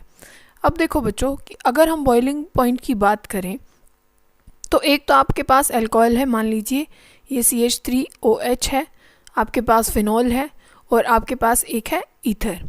तो कोई भी चीज़ एक तो उसका बॉइलिंग पॉइंट हाई कब होता है, देखो बॉइलिंग पॉइंट डायरेक्टली प्रोपोर्शनल होता है मास के। अगर मास बढ़ता है तो बॉइलिंग पॉइंट भी बढ़ता है, ठीक है ना। इसका मतलब कि अगर आप CH3OH लिखते हैं फिर आप कार्बन बढ़ा देते हैं, मतलब CH3 CH2OH, फिर कार्बन और बढ़ा दें, मतलब 3 कार्बन लगा दें, यहाँ 3 कार्बन और ठीक है OH। तो जैसे जैसे आप नीचे चलते जाएंगे, नंबर ऑफ कार्बन बढ़ते जाएंगे, तो बॉइलिंग पॉइंट भी क्या होता जाएगा, बढ़ता जाएगा। अब देखिए कि यहाँ पे एक एडिशन बात के कंपैरिजन में, जैसे हाइड्रोकार्बन है, मतलब सिर्फ ये CH4 हो गया या ये हो गया CH3, इनके कंपैरिजन में इनका जो बॉइलिंग पॉइंट है वो ज़्यादा होता है। तो उसका कारण है हाइड्रोजन बॉन्डिंग। किसके कारण बच्चों, हाइड्रोजन बॉन्डिंग के कारण ऐसा होता है, क्योंकि आपको ये पता है, मान लीजिए आपने ये लिखा CH3OH, ये क्या है, मिथेनॉल। आपको पता है ये खतरनाक होता है और इसको हम क्या बोलते हैं, वुड एल्कोहल भी बोला जाता है। इसको क्या बोला जाता है, वुड एल्कोहल। और C2H5 इथेनॉल को, जैसे इसको वुड एल्कोहल बोलते हैं, इसको सीड एल्कोहल बोलते हैं बच्चों। क्या बोलते हैं, सीड एल्कोहल। दोनों आपको याद रखने हैं। अब क्या बोला गया कि जो इनका बॉइलिंग पॉइंट है वो क्या होता है, ज़्यादा होता है औरों के कंपैरिजन में, चाहे वो हेलो एल्केन हो, हेलो एरीन्स हो या हेलो एल्केन, सिंपल, ठीक है ना। अब ऐसा क्यों होता है कि औरों के कंपैरिजन में इनका बॉइलिंग पॉइंट ज़्यादा है, हाइड्रोजन बॉन्डिंग के कारण। जैसे कि अब यहाँ पे है CH3OH आपने लिखा, ठीक है। आप ऐसे मॉलिक्यूल बना ले कि ये वही CH3 है और यहाँ है O और ये है H। आप अगर पानी के साथ इसकी बॉन्डिंग बनाने की कोशिश करें, किसके साथ, पानी के साथ। देखो हाइड्रोजन बॉन्डिंग के लिए आपके पास या तो फ्लोरीन हो या ऑक्सीजन हो या फिर क्या हो, नाइट्रोजन हो। फ्लोरीन होगा, ऑक्सीजन होगा, नाइट्रोजन होगा और उनके साथ अगर हाइड्रोजन है तो वहाँ पे क्या होती है, हाइड्रोजन बॉन्डिंग पॉसिबल होती है। देखो एक तो जो होती है कि जो एटम्स के अंदर जो बॉन्डिंग होती है, क्योंकि वो आयनिक बॉन्ड है, कोवेलेंट बॉन्ड है, एक दो मॉलिक्यूल के बीच की जो एक्स्ट्रा अट्रैक्शन होती है वो हाइड्रोजन बॉन्डिंग है। अब देखो यहाँ भी, क्योंकि यहाँ स्लाइटली नेगेटिव होता है और हाइड्रोजन के पास पॉजिटिव, तो एक एक्स्ट्रा अट्रैक्शन पॉसिबल यहाँ पे हो जाती है, जिसकी वजह से अब मॉलिक्यूल को तोड़ने में हमें और ज़्यादा टेम्परेचर देना पड़ता है, जिसकी वजह से बॉइलिंग पॉइंट क्या है, बढ़ जाता है। समझ गए। और अगर आप यही बात करें किसमें, ईथर में, अगर ये है CH3OCH3 और आप फॉर्मूला देखें किसका, यहाँ पे हम लिखें C2H5OH, इन दोनों का फार्मूला बच्चों सेम है, इन दोनों का फार्मूला सेम है। देखो लिख के देखो, इसको हम लिख सकते हैं C2H6O और इसको भी लिख सकते हैं C2H6O, दोनों का फार्मूला सेम है, फंक्शनल आइसोमर ये हैं, पर इसका जो बॉइलिंग पॉइंट है, अल्कोहल का जो बॉइलिंग पॉइंट है वो इससे कहीं ज़्यादा है। क्यों ऐसा है, अब वो इसीलिए ज़्यादा है बच्चों, यहाँ देखो एक बारी कि यहाँ क्या है कि ऑक्सीजन इनके बीच में है, किसके, यहाँ भी एक क्या है, एल्केन ग्रुप है, यहाँ भी एक एल्केन ग्रुप है और ऑक्सीजन के पास कोई भी क्या नहीं है, हाइड्रोजन अवेलेबल है नहीं। तो देखो इनके हाइड्रोजन से कुछ नहीं होना, ऑक्सीजन के पास, इलेक्ट्रोनेगेटिव के पास हाइड्रोजन होना ज़रूरी है, तभी हाइड्रोजन बॉन्डिंग पॉसिबल होती है। और कुछ यहाँ पे इधर भी हाइड्रोकार्बन है, इधर भी हाइड्रोकार्बन है, इसी वजह से जो ईथर होते हैं उनका बॉइलिंग पॉइंट कम होता है कंपैरिजन टू किसके, अल्कोहल के। समझ में आ गया। अब देखो बच्चों ये कंपेयर कर रखा है, यहाँ अल्कोहल का एक बार बॉइलिंग पॉइंट देखो कितना है, 351 केल्विन है, कितना है, 351 केल्विन। हालांकि इनका मास क्या देखो सेम है, मास कितना है, सेम है, और इसका कितना है 248 केल्विन, कितना फ़र्क है। और तो ये किस वजह से आया, ड्यू टू हाइड्रोजन बॉन्डिंग। अगर सिंपल आप देखो प्रोपेन को देखें कि इसमें भी 3 कार्बन है, तो इसका कितना आ गया 231 हो गया, और मास लगभग सेम है, इसका 46 है तो इसका 44 है, 2 का ही फ़र्क है, फिर भी जो बॉइलिंग पॉइंट है उसमें काफ़ी फ़र्क आ गया। तो अब हम देखते हैं सॉल्युबिलिटी के बारे में कि सॉल्युबिलिटी का मतलब क्या है। सॉल्युबिलिटी की कोई भी किसी चीज़ में डिज़ोल्व हो जाए, किसी में भी मतलब किसी सॉल्वेंट में डिज़ोल्व हो जाए, यूनिवर्सल सॉल्वेंट हम पानी को मानते हैं। तो आपको ये तो अब समझ में आ गई होगी, आपको ये पता है कि अल्कोहल पानी में डिज़ोल्व होता है। उसका कारण क्या है फिर से बताते हैं कि यहाँ पे क्योंकि पानी अभी बॉन्डिंग बनाई थी कि यहाँ कौन सी बॉन्डिंग पॉसिबल हो जाती है, हाइड्रोजन बॉन्डिंग। जो ये H है और ये O है, इनके बीच में क्या है, हाइड्रोजन बॉन्डिंग पॉसिबल होती है। इसी वजह से जो अल्कोहल है वो पानी में क्या है, सॉल्युबल होता है। पर अगर जैसे जैसे R ग्रुप बढ़ जाता है बच्चों, R ग्रुप मतलब कि एक तो हमने सिर्फ लिया ये मिथेनॉल, और अगर आप अब ले लें यहाँ पे आप बहुत सारे कार्बन मतलब 7-8 कार्बन लेते जाएं, मतलब इस वाले ग्रुप को बढ़ाते जाएं, ठीक है ना, R ग्रुप को बढ़ाते जाएं, और ये OH तो सेम ही रहेगा, OH तो बढ़ने वाले हैं नहीं, तो जो सॉल्युबिलिटी है वो डिक्रीज़ होना शुरू हो जाती है, तब भी आप इस ग्रुप को बढ़ाते हैं। क्योंकि ये होता है, एक होता है हाइड्रोफिलिक पार्ट, ये हाइड्रोफिलिक पार्ट है, ये कौन सा पार्ट है, हाइड्रोफोबिक। अगर हाइड्रोफोबिक पार्ट को बढ़ाओगे तो सॉल्युबिलिटी अपने आप क्या हो जाती है, डिक्रीज़ हो जाती है। समझ गए। अब बच्चों ये चीज़ जो अभी हम पढ़ रहे हैं, केमिकल रिएक्शन ऑफ अल्कोहल, ये टॉपिक आपको समझना बहुत ज़्यादा ज़रूरी है। क्यों? क्योंकि जो अल्कोहल होता है वो 2 तरीके से अपनी बॉन्ड क्लीवेज कराता है और 2 तरीके से रिएक्शन शो करता है। तो अगर आपको ये समझ में नहीं आया कि बॉन्ड कैसे कैसे टूटता है तो हम आगे रिएक्शन को समझ नहीं पाएंगे। तो आप ये ज़रूर समझें एक बारी। देखो आप एक बार अल्कोहल को लिख लें कि अल्कोहल ऐसे दिखता है कुछ कि CH3 है और यहाँ है OH, ठीक है, फिर से हम एक बार लिख रहे हैं, ये CH3 और ये हमने लिख लिया O और ये H। देखो बच्चों, अभी खोल के इतना क्यों लिखा? एक तो पॉसिबिलिटी ये है कि हम इस बॉन्ड को तोड़ दें, O और H के बीच में जो बॉन्ड है इसको तोड़ दें और H बाहर निकल जाए, O इस CH3 के साथ ही जुड़ा रहे। एक पॉसिबिलिटी क्या है कि हम ये CH3 के साथ जो OH जुड़ा है इसको तोड़ दें। तो हमारे पास दो पॉसिबिलिटी हैं, या तो ये OH पूरा का पूरा यहाँ से बाहर निकल जाए, या क्या हो सकता है सिर्फ ये हाइड्रोजन बाहर निकल जाए और ऑक्सीजन यहीं जुड़ा रहे। तो दो तरीके से जो अल्कोहल होते हैं उसमें दो तरीके की रिएक्शन होती है, या तो ये बॉन्ड टूट जाता है या तो ये वाला बॉन्ड टूटता है। अब कब कैसे टूटता है वही हमें समझना है, तो ध्यान से समझते जाइएगा।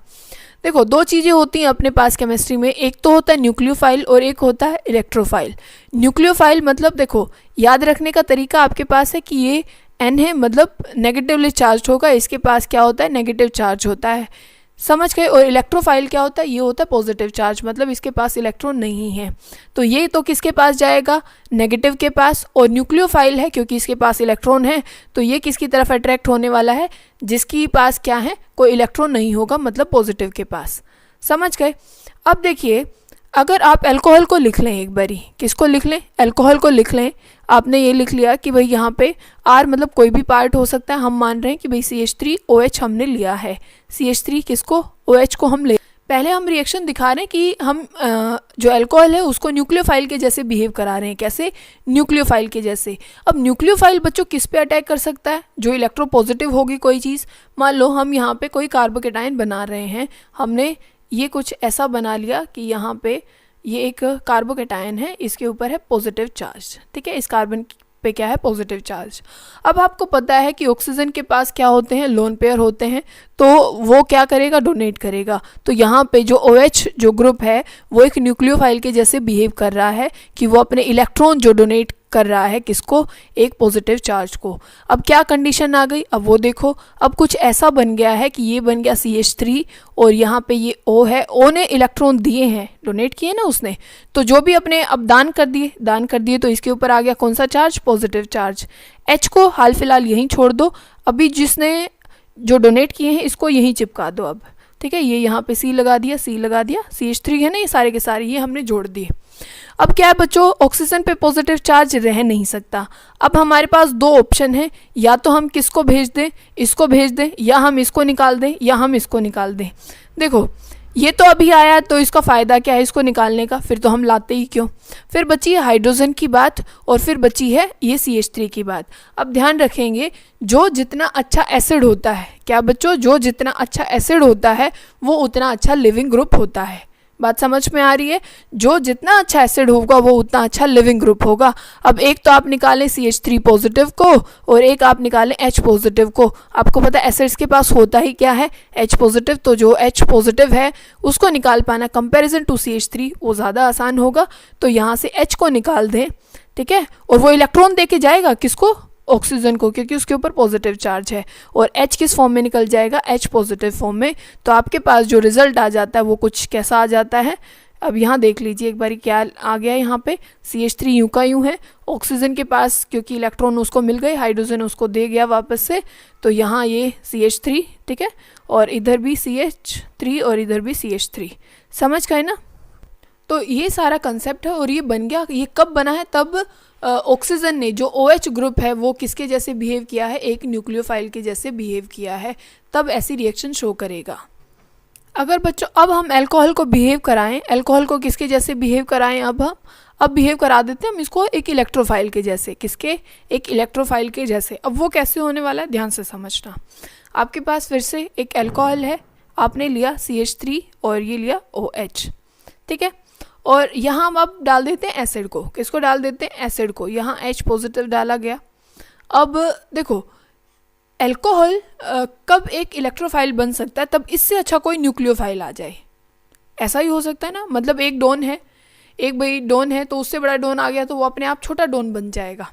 हालांकि वो उस गली में डोन है, पर उससे बड़ा आ गया तो वो अपने आप क्या बन जाएगा, छोटा बन जाएगा। तो वही काम यहाँ होगा कि अगर OH न्यूक्लियोफाइल बन सकता है, पर अगर उससे कोई अच्छा न्यूक्लियोफाइल आ गया, कोई और न्यूक्लियोफाइल आ गया, तो फिर ये अपने आप क्या बन जाएगा, इलेक्ट्रोफाइल बन जाएगा। तो वही बात हम कर रहे हैं अभी, क्या है कि ऑक्सीजन इस H पॉजिटिव को क्या देगा, इलेक्ट्रॉन देगा। इतनी बात समझ में आई, क्योंकि इसके पास लोन पेयर है और ये पॉजिटिव है। तो यहाँ क्या बन गया, ये बन गया OH2 पॉजिटिव, ठीक है। और अब हम यहाँ पे डाल देते हैं, मान लीजिए ये रिएक्शन एक्चुअल में ऐसे स्टार्ट होती है कि हम यहाँ मान लो HBr डाल रहे हैं। क्या डाल रहे हैं, HBr। तो H पॉजिटिव है और Br नेगेटिव है। अब आपको पता है जैसे अभी हमने किया कि H पॉजिटिव था, H पॉजिटिव को किसने ले लिया, OH ने ले लिया। अब क्योंकि Br नेगेटिव इसको क्या कर सकता है, यहाँ से हटा सकता है, क्योंकि ये अब किसके जैसे बिहेव करेगा, एक न्यूक्लियोफाइल के जैसे बिहेव करेगा। यहाँ पे HCl भी हो सकता था, HBr है जैसे अभी, HCl भी हो सकता है। तो अब Br नेगेटिव किसको हटा देगा, इस OH को हटाएगा। अब देखो इतना समझ में आया है ना कि ये क्या बन गया, OH2 पॉजिटिव पॉजिटिव। अब क्या होगा बच्चों, अब क्या होने वाला है, अब ऑक्सीजन फिर से क्या नहीं रह सकता, पॉजिटिव नहीं रह सकता, पॉजिटिव नहीं रह सकता। तो अब ये क्या है, इस बॉन्ड के इलेक्ट्रॉन ये लेके भाग जाएगा, ये क्या है, लेके भाग जाएगा और क्या बन के निकल जाएगा, H2O। अब CH3 क्या बन गया है, CH3 बन गया है पॉजिटिव, पॉजिटिव बना। और अब अपने उसमें क्या है, रिएक्शन में Br नेगेटिव बचा हुआ है, तो वो यहाँ पे आके जुड़ जाएगा। तो क्या बन जाएगा, CH3Br। तो दो तरीके से हमने बॉन्ड तोड़ लिए। एक तो हमने क्या किया, या तो क्या करो कि भाई जो आपके पास अल्कोहल है, या तो आप कौन सा बॉन्ड तोड़ लें, या तो आप बॉन्ड ये वाला तोड़ लें, या बॉन्ड आप फिर क्या करें, आप ये कंप्लीट ये वाला बॉन्ड तोड़ लें। अगर ये वाला बॉन्ड तोड़ते हैं तो यहाँ पे, क्योंकि देखो यहाँ ऑक्सीजन रिमेन है, यहाँ पे रहेगा, तो ये अपनी वो तो दिखाएगा ना कि भाई मैं यहाँ पे डोन हूँ, क्योंकि इलेक्ट्रोनेगेटिव है। तो ये किस नेगेटिव है, तो मतलब न्यूक्लियोफाइल, आप याद रखेंगे कि न्यूक्लियोफाइल। अगर यही जा रहा है, यही जा रहा है, तो इलेक्ट्रॉन लेके जाएगा और इसके ऊपर छोड़ के जाएगा पॉजिटिव, और कोई किस फॉर्म में आ जाएगा, नेगेटिव फॉर्म में, ठीक है ना। तो यहाँ पे अभी देखो हमने H2O फॉर्म में निकाला था, ठीक है, और इसके ऊपर तब था पॉजिटिव चार्ज। तो यहाँ पे ये किसके जैसे बिहेव करेगा, एक इलेक्ट्रोफाइल के जैसे। तो ये दो चीज़ें आपको याद रखनी है, तभी हम आगे रिएक्शन कर सकते हैं। समझ गए बच्चों। हेलो बच्चों, कैसे हैं आप सब, पढ़ाई अच्छी चल रही होगी। पिछले वाले लेक्चर में हमने जो एसिड कैरेक्टर था अल्कोहल और फिनोल का, वो हमने देख लिया था। आज हमें फर्दर रिएक्शन करनी है, जिसमें हमें पहले रिएक्शन देखनी है, एस्टेरिफिकेशन क्या होता है। देखो एस्टेरिफिकेशन मतलब एस्टर का फॉर्म होना। एस्टर आपको पता होगा कि एस्टर कैसे होता है। आप देखो एस्टर कुछ ऐसा दिखाई पड़ता है, डेरिवेटिव हम बोलते हैं उसको कार्बोक्सिलिक का। तो यहाँ पे O होता है और यहाँ पे कोई एल्काइल पार्ट, कोई भी R पार्ट हो सकता है। अगर आप करते क्या है, कार्बोक्सिलिक और अल्कोहल को मिलाते हैं, किसको, कार्बोक्सिलिक को, ठीक है। आपके पास CH3COOH कार्बोक्सिलिक है और प्लस में अल्कोहल है, तब जाके आपके पास क्या मिल जाता है, एस्टर बन जाता है, जिसकी बहुत अच्छी स्मेल होती है, बहुत अच्छी स्मेल आती है उसमें से। तो एस्टेरिफिकेशन यही होता है। अब बात क्या ध्यान रखनी है कि दोनों में से जो आपका कौन सा ग्रुप है, चाहे वो कार्बोक्सिलिक हो चाहे वो अल्कोहल हो, दोनों कार्बन, मतलब अगर आप एस्टेरिफिकेशन रिएक्शन को बोलें कि फास्ट कब होगा, तब ये दोनों में, चाहे कार्बोक्सिलिक हो चाहे अल्कोहल हो, दोनों में जो कार्बन होंगे वो कम होंगे तब, मतलब इसमें भी एक या दो हों और इसमें भी एक या दो हों। जैसे अमाउंट ऑफ किसकी, कार्बन की बढ़ती जाएगी, तो एस्टेरिफिकेशन रिएक्शन क्या हो जाएगी, स्लो हो जाएगी। अब देखो इसमें करना क्या है, आपको पानी निकालना है। क्या निकालना है बच्चों, पानी। जैसे आप क्या करें, ये आपके पास CH3, ये आपने ये लिख लिया, और इसको भी एक बार ऐसे लिख लें, ये OH, और ये लिख लिया CH3 अल्कोहल को। इसमें से आप क्या निकाल दें, अब पानी निकाल दें। अब क्या बन जाएगा, ये CH3, ये CO और ये OCH3, ठीक है। यही क्या होती है, एस्टेरिफिकेशन। ध्यान क्या रखना है कि ये कार्बन जो है, मतलब जो कार्बन जो R पार्ट होना चाहिए वो छोटा होना चाहिए, तभी एस्टेरिफिकेशन फास्ट होता है, ठीक है। अगर अब देखो अपने पास एक डेरिवेटिव और होता है किसका, कार्बोक्सिलिक का, जिसको आप क्या बोलते हैं, एसिड क्लोराइड बोलते हैं। जैसे कि आप क्या करें, आपके पास ऐसे होता है कार्बोक्सिलिक, इस OH को हटा दें और यहाँ पे लगा दें Cl। क्या लगा दें, Cl। तो यही क्या होता है, एसिड क्लोराइड। इस ग्रुप को एसिड क्लोराइड, ठीक है, एसाइल क्लोराइड जिसको हम बोलते हैं, बोला जाता है। अब आप क्या करें, इसी की रिएक्शन अल्कोहल के साथ करना चाहें, किसके साथ, अल्कोहल के साथ। अभी वही लिख लेते हैं, यहाँ O और ये CH3OH हमने लिखा। अब आप क्या करें, यहाँ से ये H और यहाँ से ये Cl, ठीक है, HCl बाहर निकाल दें, ठीक है। क्या निकाल देंगे, HCl। तो ये क्या बन जाएगा, ये बन जाएगा CH3CO और ये है OCH3। ठीक है, यहाँ से भी क्या बन रहा है, ये भी तो क्या है, एस्टर है। तो हम या तो कार्बोक्सिलिक या इसका डेरिवेटिव, ठीक है, इसको बोलते हैं हम एसाइलेशन। क्या बोलते हैं इसको, एसाइलेशन।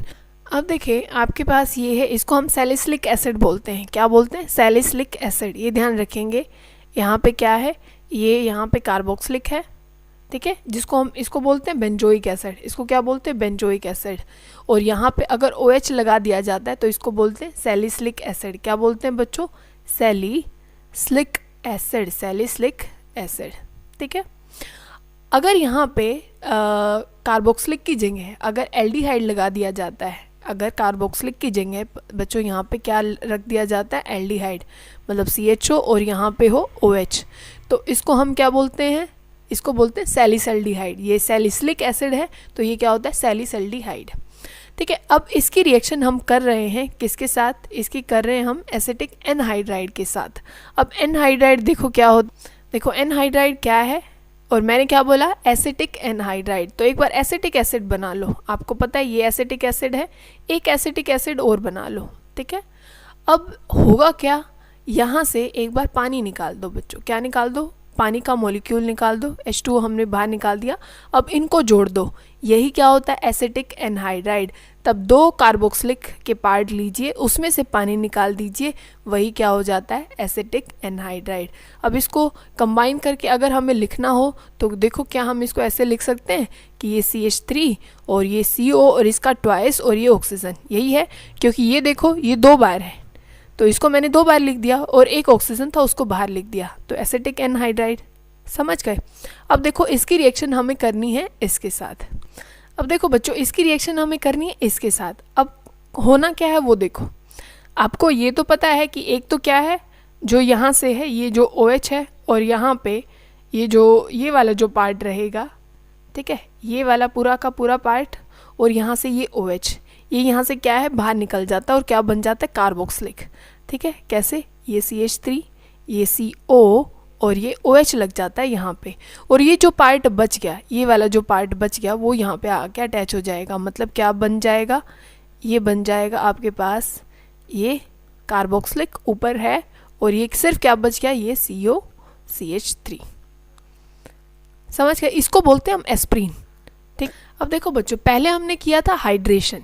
क्या किया था, हाइड्रेशन, पानी को मिलाया था किसमें, एल्कीन में, जहाँ पे हमने मार्कोनिकोफ रूल पढ़ा था।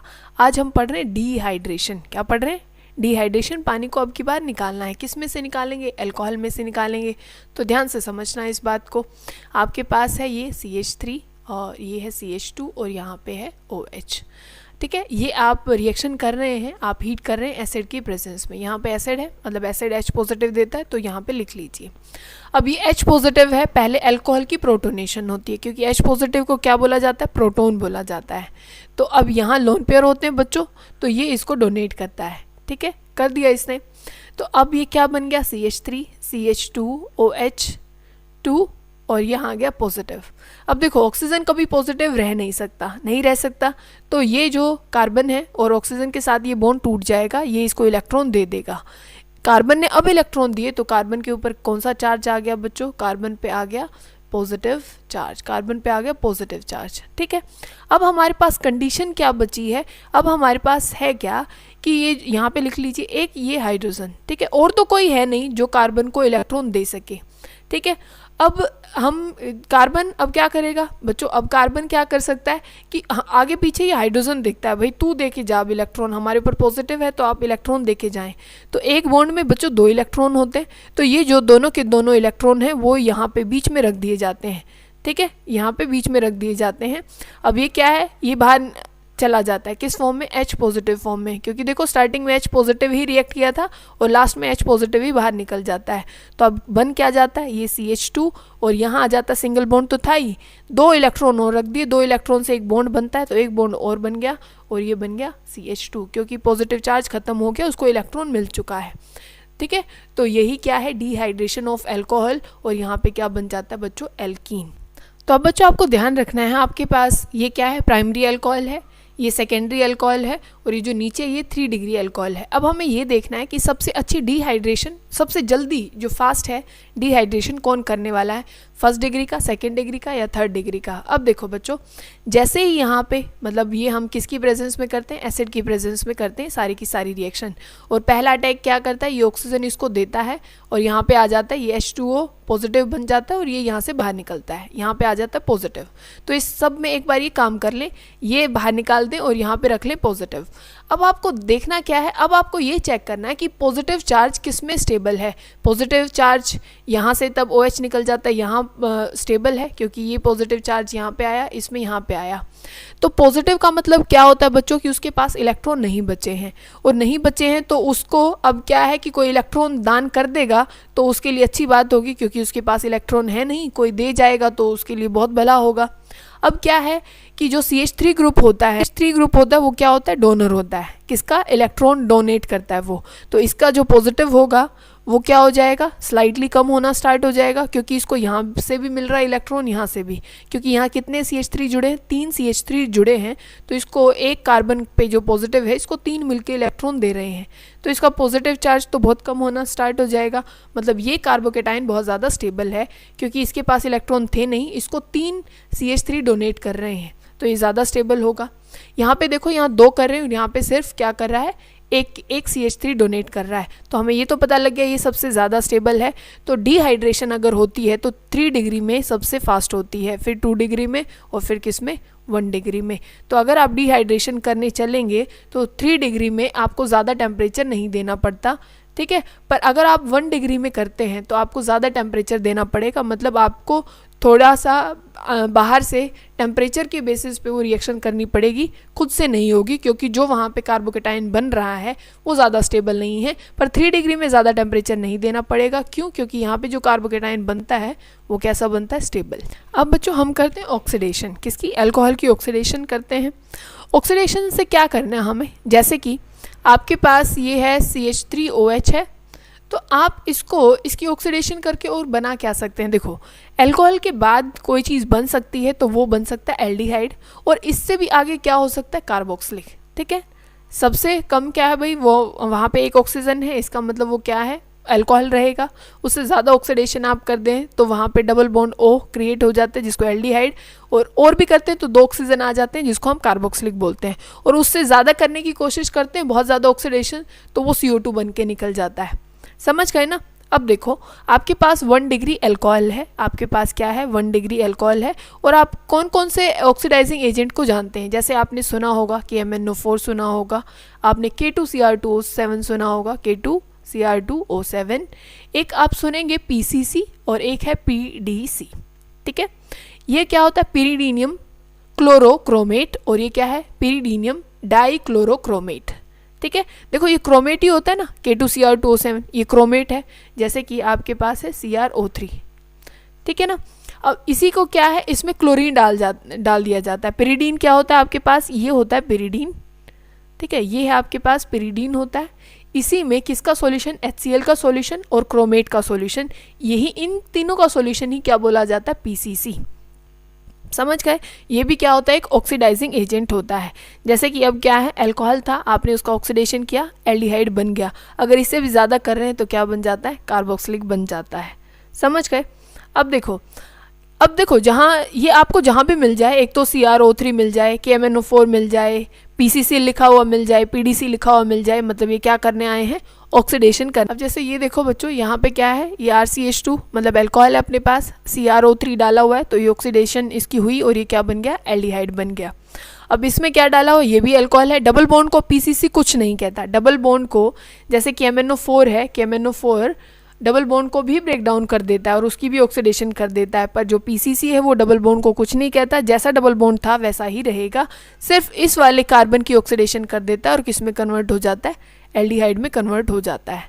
समझ गए इस बात को, ठीक है। अगर आप देखो, सेकेंडरी अल्कोहल आपके पास है, आपके पास एक क्या है, सेकेंडरी अल्कोहल है, और अगर आप इसका ऑक्सीडेशन करते हैं, चाहे उसमें KMnO4 हो, चाहे उसमें KMnO4 हो, K2Cr2O7 है, या CrO3 है, या PCC है, PDC है, कुछ भी है, तो देखो अगर तब भी आप सेकेंडरी का ऑक्सीडेशन करते हैं तो यहाँ इसको डबल बॉन्ड बना दीजिए, तो ये क्या बन जाएगा, कीटोन।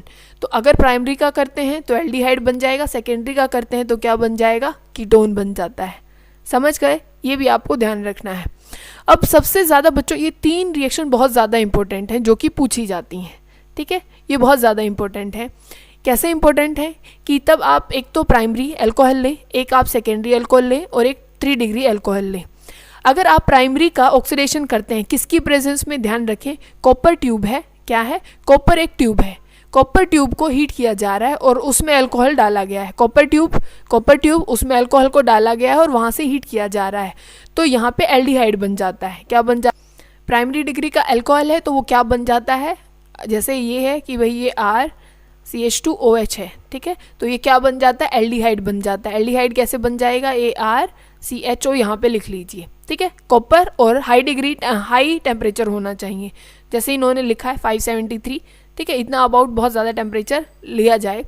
और फिर अगर इतना ही यही काम आप किस में करते हैं, सेकेंडरी अल्कोहल में, जैसे कि अभी ऊपर ये बनाया था ऐसे ही, तो यहाँ पे कीटोन बन जाता है, यहाँ क्या बन जाता है, कीटोन।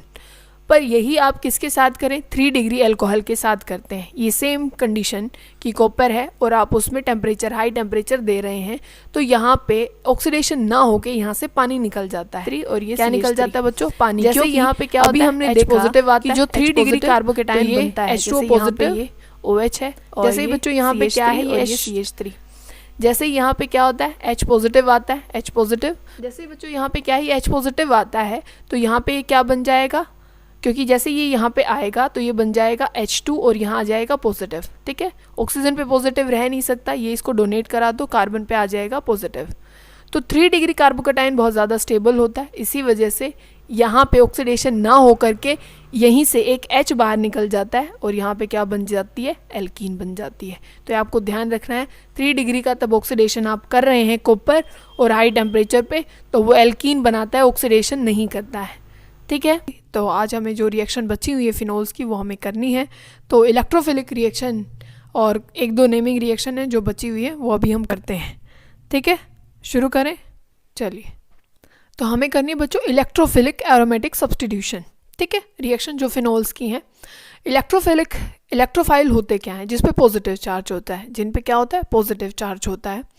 अब पहले आप ये देखो, क्या फिनोल इलेक्ट्रोफिलिक सब्स्टिट्यूशन मतलब उसको एक किसी चीज़ को रिमूव करेगा। सब्स्टिट्यूशन का मतलब क्या होता है बच्चों, पहले कोई चीज़ है वहाँ पे, कोई जैसे यहाँ H है, इसको रिमूव कर दिया गया और कोई दूसरा ग्रुप आके यहाँ पे जुड़ गया, यही क्या होता है, सब्स्टिट्यूशन। तो हमें देखना है क्या फिनोल ऐसा कर पाएगा कि नहीं कर पाएगा। अब देखो फिनोल के पास क्या होता है, लोन पेयर होते हैं। फिनोल के पास जो ये OH ग्रुप होता है ये यहाँ पे डोनेट करता है, मतलब डेंसिटी बहुत होती है अच्छे से।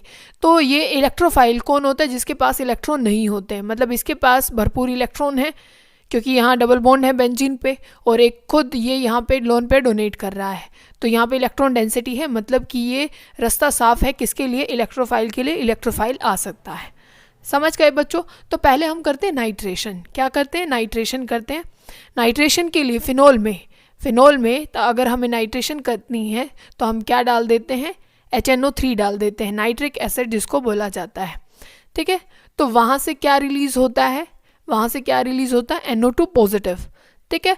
और जो भी डोनेटिंग ग्रुप होते हैं, अपनी केमिस्ट्री में, वो कैसे होते हैं, ऑर्थो पैरा डायरेक्टिंग। ये हमने पहले कई चैप्टर में पढ़ लिया है कि जो भी डोनेटिंग ग्रुप होंगे बच्चों, जो इलेक्ट्रॉन देंगे वो या तो ऑर्थो पे जाएंगे या फिर किस पे जाएंगे, पैरा पे जाएंगे। जैसे कि ये अपनी ऑर्थो है, ये भी ऑर्थो है, और ये कौन सी है, पैरा पोजीशन है, क्योंकि इलेक्ट्रॉन या तो रेजोनेट करके यहाँ घूम के आएगा या यहाँ मेटा पोजीशन पे नहीं आता। तो जो भी इलेक्ट्रोफाइल आएगा या लगेगा यहाँ पे या इन दोनों पोजीशन पे, ठीक है। तो कौन सा डायरेक्टिंग हो गया, ऑर्थो और पैरा, वो वहीं भेज रहा है, क्योंकि वो इलेक्ट्रॉन डेंसिटी ऑर्थो या पैरा पे भेज रहा है, तो वो जो आने वाला ग्रुप है उसको भी क्या कह रहा है, या तो ऑर्थो पे लगो या तो पैरा पे जाके लगो। जैसा ये हम देख रहे हैं कि फिनोल में HNO3 डाला गया और फिर वहाँ पे जो नाइट्रो ग्रुप है या तो ऑर्थो पे लगा है या फिर पैरा पे जाके लगा है। इतना हमें समझ में आता है। एक बात समझनी है बच्चों कि अगर ऑर्थो अगर कंपाउंड बनता है, मतलब ऑर्थो पे अगर नाइट्रो ग्रुप आके लगता है और एक पैरा पे आके लगता है, तो दोनों में फ़र्क क्या होता है, ठीक है। इस बात को समझना कि मान लो अगर लगता है ऑर्थो पे आके लगता है, तो यहाँ पे 2 तरीके की बॉन्डिंग आप पढ़ते हैं, एक इंटर हाइड्रोजन बॉन्डिंग और एक होती है इंट्रा हाइड्रोजन बॉन्डिंग। कौन सी, एक इंटर और एक इंट्रा। इंट्रा क्या होती है बच्चों, जो विद इन एक ही मॉलिक्यूल के अंदर होती है। इंट्रा मतलब एक ही मॉलिक्यूल के अंदर, और इंटर का मतलब क्या होता है, और इंटर का मतलब क्या होता है बच्चों कि ऐसे ऐसे दो मॉलिक्यूल आ जाएं, मतलब कि एक ए है और ऐसा ही एक मॉलिक्यूल और है ए, इन दोनों के बीच तब होती है, तो ये होती है इंटर। और इंट्रा क्या है, ए खुद में ही बॉन्डिंग बना ले कहीं, तो ये होती है इंट्रा और ये होती है इंटर। ठीक है, तो अब यहाँ पे देखो हाइड्रोजन बॉन्डिंग पॉसिबल है, क्यों? क्योंकि यहाँ पे हाइड्रोजन भी है और यहाँ पे ऑक्सीजन भी है, तो यहाँ पे जो यहाँ आपको शो हो रही है, यहाँ पे इंट्रा हाइड्रोजन बॉन्डिंग पॉसिबल हो जाती है, जिसके कारण होता क्या है आप समझना। और पैरा में ये देखो, पैरा में ये एक मॉलिक्यूल OH का यहाँ पे ये नाइट्रो है और ये यहाँ पे हाइड्रोजन बॉन्डिंग बनी हुई है। अब होता क्या है कि तब भी आप क्या करते हैं, इनको हीट करते हैं, क्या करते हैं, हीट करना शुरू करते हैं। तो जैसे ही आप इसको हीट करते हैं बच्चों, अब इसमें एक एक्स्ट्रा अट्रैक्शन है, क्योंकि इन्होंने आपस में ऐसी बहुत सारी चेन बन जाएगी, ये ऐसे जुड़ते जाएंगे, तो एक मॉलिक्यूल नहीं, ये बहुत सारे मॉलिक्यूल हो गए। तो इसको हीट करने में, इसको बॉईल करने में आपको टाइम लगेगा, इसका बॉइलिंग पॉइंट ज़्यादा होगा। ठीक है, पर इसमें देखो, इसने तो किसी के साथ बॉन्ड बनाया नहीं, इसने क्या कर लिया, खुद के साथ बॉन्ड बना लिया। तो कई बार क्वेश्चन क्या आता है कि एक तो आपके पास ऑर्थो नाइट्रोफिनोल है और एक आपके पास पैरा नाइट्रोफिनोल है, बॉइलिंग पॉइंट किसका ज़्यादा होता है? तो आप देखो पैरा का है, क्यों? क्योंकि देखो ऐसे पैरा में ऐसे हाइड्रोजन बॉन्डिंग बनी और कई सारे मॉलिक्यूल आपस में ऐसे लाइन बना के बिल्कुल एक कॉम्पैक्ट उसमें जुड़ गए हैं। पर ऑर्थो में क्या हुआ, उसने इंट्रा हाइड्रोजन बॉन्डिंग की, उसने किसी दूसरे मॉलिक्यूल के साथ नहीं की। एक तो आप 10 मॉलिक्यूल को ब्रेक डाउन करो, एक सिर्फ आपको एक को ही ब्रेक डाउन करना है, तो ज़्यादा समय जिसमें ज़्यादा बॉन्डिंग है उसमें लगेगा। तो ये कैसा होता है, वोलेटाइल नेचर का, थोड़ी सी हीट दी और उड़ जाएगा। ठीक है, वेपर फॉर्म में तभी बन जाएगा। समझ गए, ये बात ध्यान रखनी। अगर बच्चों यही आप क्या करते हैं, फिनोल को HNO3 के साथ करते हैं कंसनट्रेटेड फॉर्म में, तो NO2 एक जगह ना लग के दोनों ऑर्थो पोजीशन को घेर लेता है और पैरा पोजीशन पे भी आ जाता है। ठीक है, तो ये क्या हो गया, इसका बहुत फेमस नाम है, इसको हम बोलते हैं पिकरिक एसिड। कौन सा? पिकरिक, पिकनिक मत लिखना, क्या है, पिकरिक एसिड इसको बोला जाता है। तब क्या है, फिनोल और उसकी तीनों ऑर्थो, मतलब ऑर्थो पोजीशन पे भी और पैरा पे भी, यहाँ भी NO2 लग जाए, यहाँ भी लग जाए और यहाँ भी, इसको बोलते हैं पिकरिक एसिड। ध्यान रखना है कब, तब फिनोल की कंसनट्रेटेड HNO3 के साथ रिएक्शन कर दी जाती है। अब देखो कि तब आप फिनोल की हेलोजिनेशन कराते हैं, तब आप फिनोल की क्या कराते हैं बच्चों, हेलोजिनेशन। तो उसमें हेलोजिनेशन में आप क्या करेंगे भाई, Br2 डाल देंगे, Cl2 डाल देंगे। ठीक है, ये आप डाल सकते हैं। अब क्या करते हैं, अगर आप ये रिएक्शन मतलब Br2 डाल रहे हैं इन दी प्रेजेंस ऑफ, वहाँ पे वाटर है, क्या है, वाटर, तो होता क्या है ये रिएक्शन, क्योंकि देखो बच्चों यहाँ इतनी ये जो फिनोल है, ये जो OH ग्रुप है, ये क्या है, इस बेंजीन पे इलेक्ट्रॉन डेंसिटी बढ़ा रहा है, तो ये बहुत ज़्यादा एक्टिव हो जाता है। तो अब जैसे यहाँ तीनों जगह NO2 ग्रुप आके लग गया था, यहाँ भी क्या होता है, तीनों जगह आके क्या जुड़ जाता है, यहाँ भी ब्रोमीन जुड़ जाता है, यहाँ भी ब्रोमीन और यहाँ भी ब्रोमीन। अब मान लीजिए आपको ऐसा कंपाउंड नहीं चाहिए, आप क्या चाहते हैं भाई, एक ही जगह आके ब्रोमीन लगे, तीनों पे हमें नहीं चाहिए, मतलब मोनो हेलोजिनेशन करानी है। तो आप उस रिएक्शन को इनएक्टिवेट करने के लिए क्या करेंगे, आप उस रिएक्शन को पानी में ना करके किसी ऑर्गेनिक सॉल्वेंट में कराएं। किसमें? ऑर्गेनिक में, मतलब जिसमें Br2 थोड़ा कम डिजोल्व हो। ठीक है, जिसमें ये क्या है, थोड़े कम डिजोल्व हो, तो उसके लिए आप क्या यूज़ करते हैं, कार्बन डाइसल्फाइड। क्या यूज़ करते हैं, कार्बन डाइसल्फाइड। तो पानी अगर है, अगर Br2 डाला गया है, किसमें डाला गया है, पानी में डाला गया है, तो आप तीनों जगह Br लगाएंगे। अगर उसी को किस में डाल दिया गया, ब्रोमीन है और प्लस में क्या है, वहाँ कौन सा सॉल्वेंट है, कार्बन डाइसल्फाइड मतलब CS2, तो आप सिर्फ एक जगह हेलोजिनेशन कराएंगे। इतनी बात समझ में आती है, क्या करेंगे, एक जगह हेलोजिनेशन कराएंगे, बात खत्म हो जाएगी, या तो ऑर्थो पे कर देंगे या फिर पैरा पे। ठीक, अब यहाँ एक रिएक्शन और देखें बच्चों, ये ध्यान से समझना है, कन्वर्जन तब हम करेंगे, तब हम ये और पढ़ेंगे इसके बारे में कि ये फिनोल है आपके पास, क्या है, फिनोल है, आपने इसकी रिएक्शन किसके साथ कराई, NaOH। NaOH एक बेस है और ये जो हाइड्रोजन है, हमने पहले लेक्चर में पढ़ा है कि ये एक एसिड के जैसे काम करता है, और जैसे ही एक जो एसिडिक H होता है वो रिलीज़ हो जाता है और वहाँ पे आके कौन लग जाता है, मेटल लग जाता है। ये हम लगा सकते हैं, तो क्या बन जाएगा, यहाँ पे ये H चला जाएगा यहाँ से और यहाँ पे आके लग जाएगा O तो था ही, यहाँ पे क्या लग जाएगा, Na, और ये OH और ये H क्या किस फॉर्म में निकल जाएगा, H2O बाहर निकल जाएगा। समझ गए। अब हमें रिएक्शन करनी है, अब हमें किसके साथ इसकी रिएक्शन करनी है, CO2 के साथ। किसके साथ, CO2 के साथ। ध्यान से समझना इस बात को। अब ये हमने किया भी क्यों है ये भी बता देंगे एक बारी कि ये NaOH के साथ क्यों रिएक्शन की। अब CO2 के साथ अगर आप रिएक्ट करते हैं तो CO2 को आप ऐसे बनाते हैं, CO2 को आप ऐसे बनाते हैं, यही होता है CO2। अब ऑक्सीजन आपको पता है ज़्यादा इलेक्ट्रोनेगेटिव होता है तो वो इलेक्ट्रॉन छीन लेता है। तो जैसे ये इलेक्ट्रॉन अपने छीन लेता है, अब यूँ सोचोगे भाई इसका क्यों नहीं, ऑक्सीजन इस वाले ने क्यों नहीं लिया, किसी का भी ले सकते हैं आप, ठीक है, ये ऑक्सीजन भी ले सकता है, ये वाला भी। तो इस कार्बन पे आ जाता है पॉजिटिव चार्ज, इतना समझ में आता है। और अभी अभी हमने पढ़ा कि जो फिनोल है उस पर क्या होती है, इलेक्ट्रॉन डेंसिटी होती है। क्या होती है, इलेक्ट्रॉन डेंसिटी। तो अब ये वाले जो इलेक्ट्रॉन हैं वो क्या है, इस कार्बन को दे दिए जाते हैं, ठीक है। ये जो पॉजिटिव है ये यहाँ पे अटैक होता है, तो इसको यहाँ जोड़ दो अब, ठीक है। ये चला जाएगा यहाँ पे कि ये था आपके पास सोडियम फिनॉक्साइड हमने ये बनाया, और यहाँ पे क्या है, अब आके लग गया ये कार्बन, कार्बन से जुड़ा है, और ये है CO और ये है O नेगेटिव, इतना है। अब क्या होगा बच्चों, अब हमें इसकी रिएक्शन करानी है किसके साथ, एसिड के साथ। मतलब इसको H दे दें क्योंकि यहाँ पे नेगेटिव है ना, H पॉजिटिव इसको दे दें तो यहाँ पे क्या बन जाएगा, यहाँ पे क्या आ जाएगा बच्चों, और या आप इसकी सीधी हाइड्रोलिसिस कर दें, H मतलब H2O डाल दें, इसको भी H मिल जाएगा और ये किस में निकल जाएगा, NaOH बन के, और यहाँ भी H आ जाएगा, ठीक है। इसमें सीधा क्या डाल दीजिए, पानी डाल दीजिए, तो यहाँ पे आपके पास ऊपर तो बन जाएगा ये OH, और मुझे पहले वाले लेक्चर में हमने पढ़ा था इसको हम क्या बोलते हैं, सैलिसिलिक एसिड। क्या बोला जाता है, सैलिसिलिक एसिड इसको बोला जाता है। अब ध्यान रखेंगे, अब पता है ये जो NaOH के साथ जो रिएक्शन की गई है इसका कारण ये था कि इसको हमें इनएक्टिव करा दें, इस हाइड्रोजन को निकाल के कहीं CO2 भाई पहले इस पे ही ना अटैक कर ले, ठीक है ना, मतलब ये ऑक्सीजन ना दे दे कहीं अपने लोन पेयर किसको, कार्बन को। तो इसी वजह से इसको बिजी कर दिया किसके साथ, सोडियम के साथ, समझ गए। अब नेक्स्ट रिएक्शन देखो बच्चों, ये बहुत बहुत ज़्यादा इंपॉर्टेंट है, नेमिंग रिएक्शन है इसी वजह से ज़्यादा इंपॉर्टेंट है। क्या नाम क्या है इसका, रीमर-टीमैन रिएक्शन, रीमर-टीमैन रिएक्शन, चाय वाले की रिएक्शन, ठीक है, रीमर-टीमैन रिएक्शन है। इसमें क्या है, फिनोल के साथ तो कर ही रहे हैं हम, किसके साथ करनी है, फिनोल के साथ आपको ये रिएक्शन करनी है।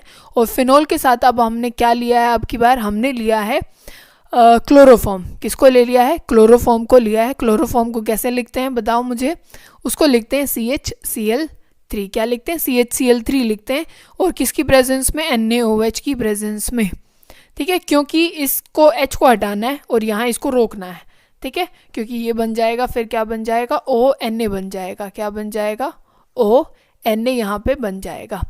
अब देखो बच्चों होता क्या है कि ये जो H है, ये वाला H और यहाँ से एक Cl HCl फॉर्म में बाहर निकल जाएगा, किस फॉर्म में, HCl फॉर्म में बाहर निकल जाएगा। अब हमारे पास यहाँ क्या बचेगा, एक बचेगा CH और दो बचेंगे Cl2, ठीक है।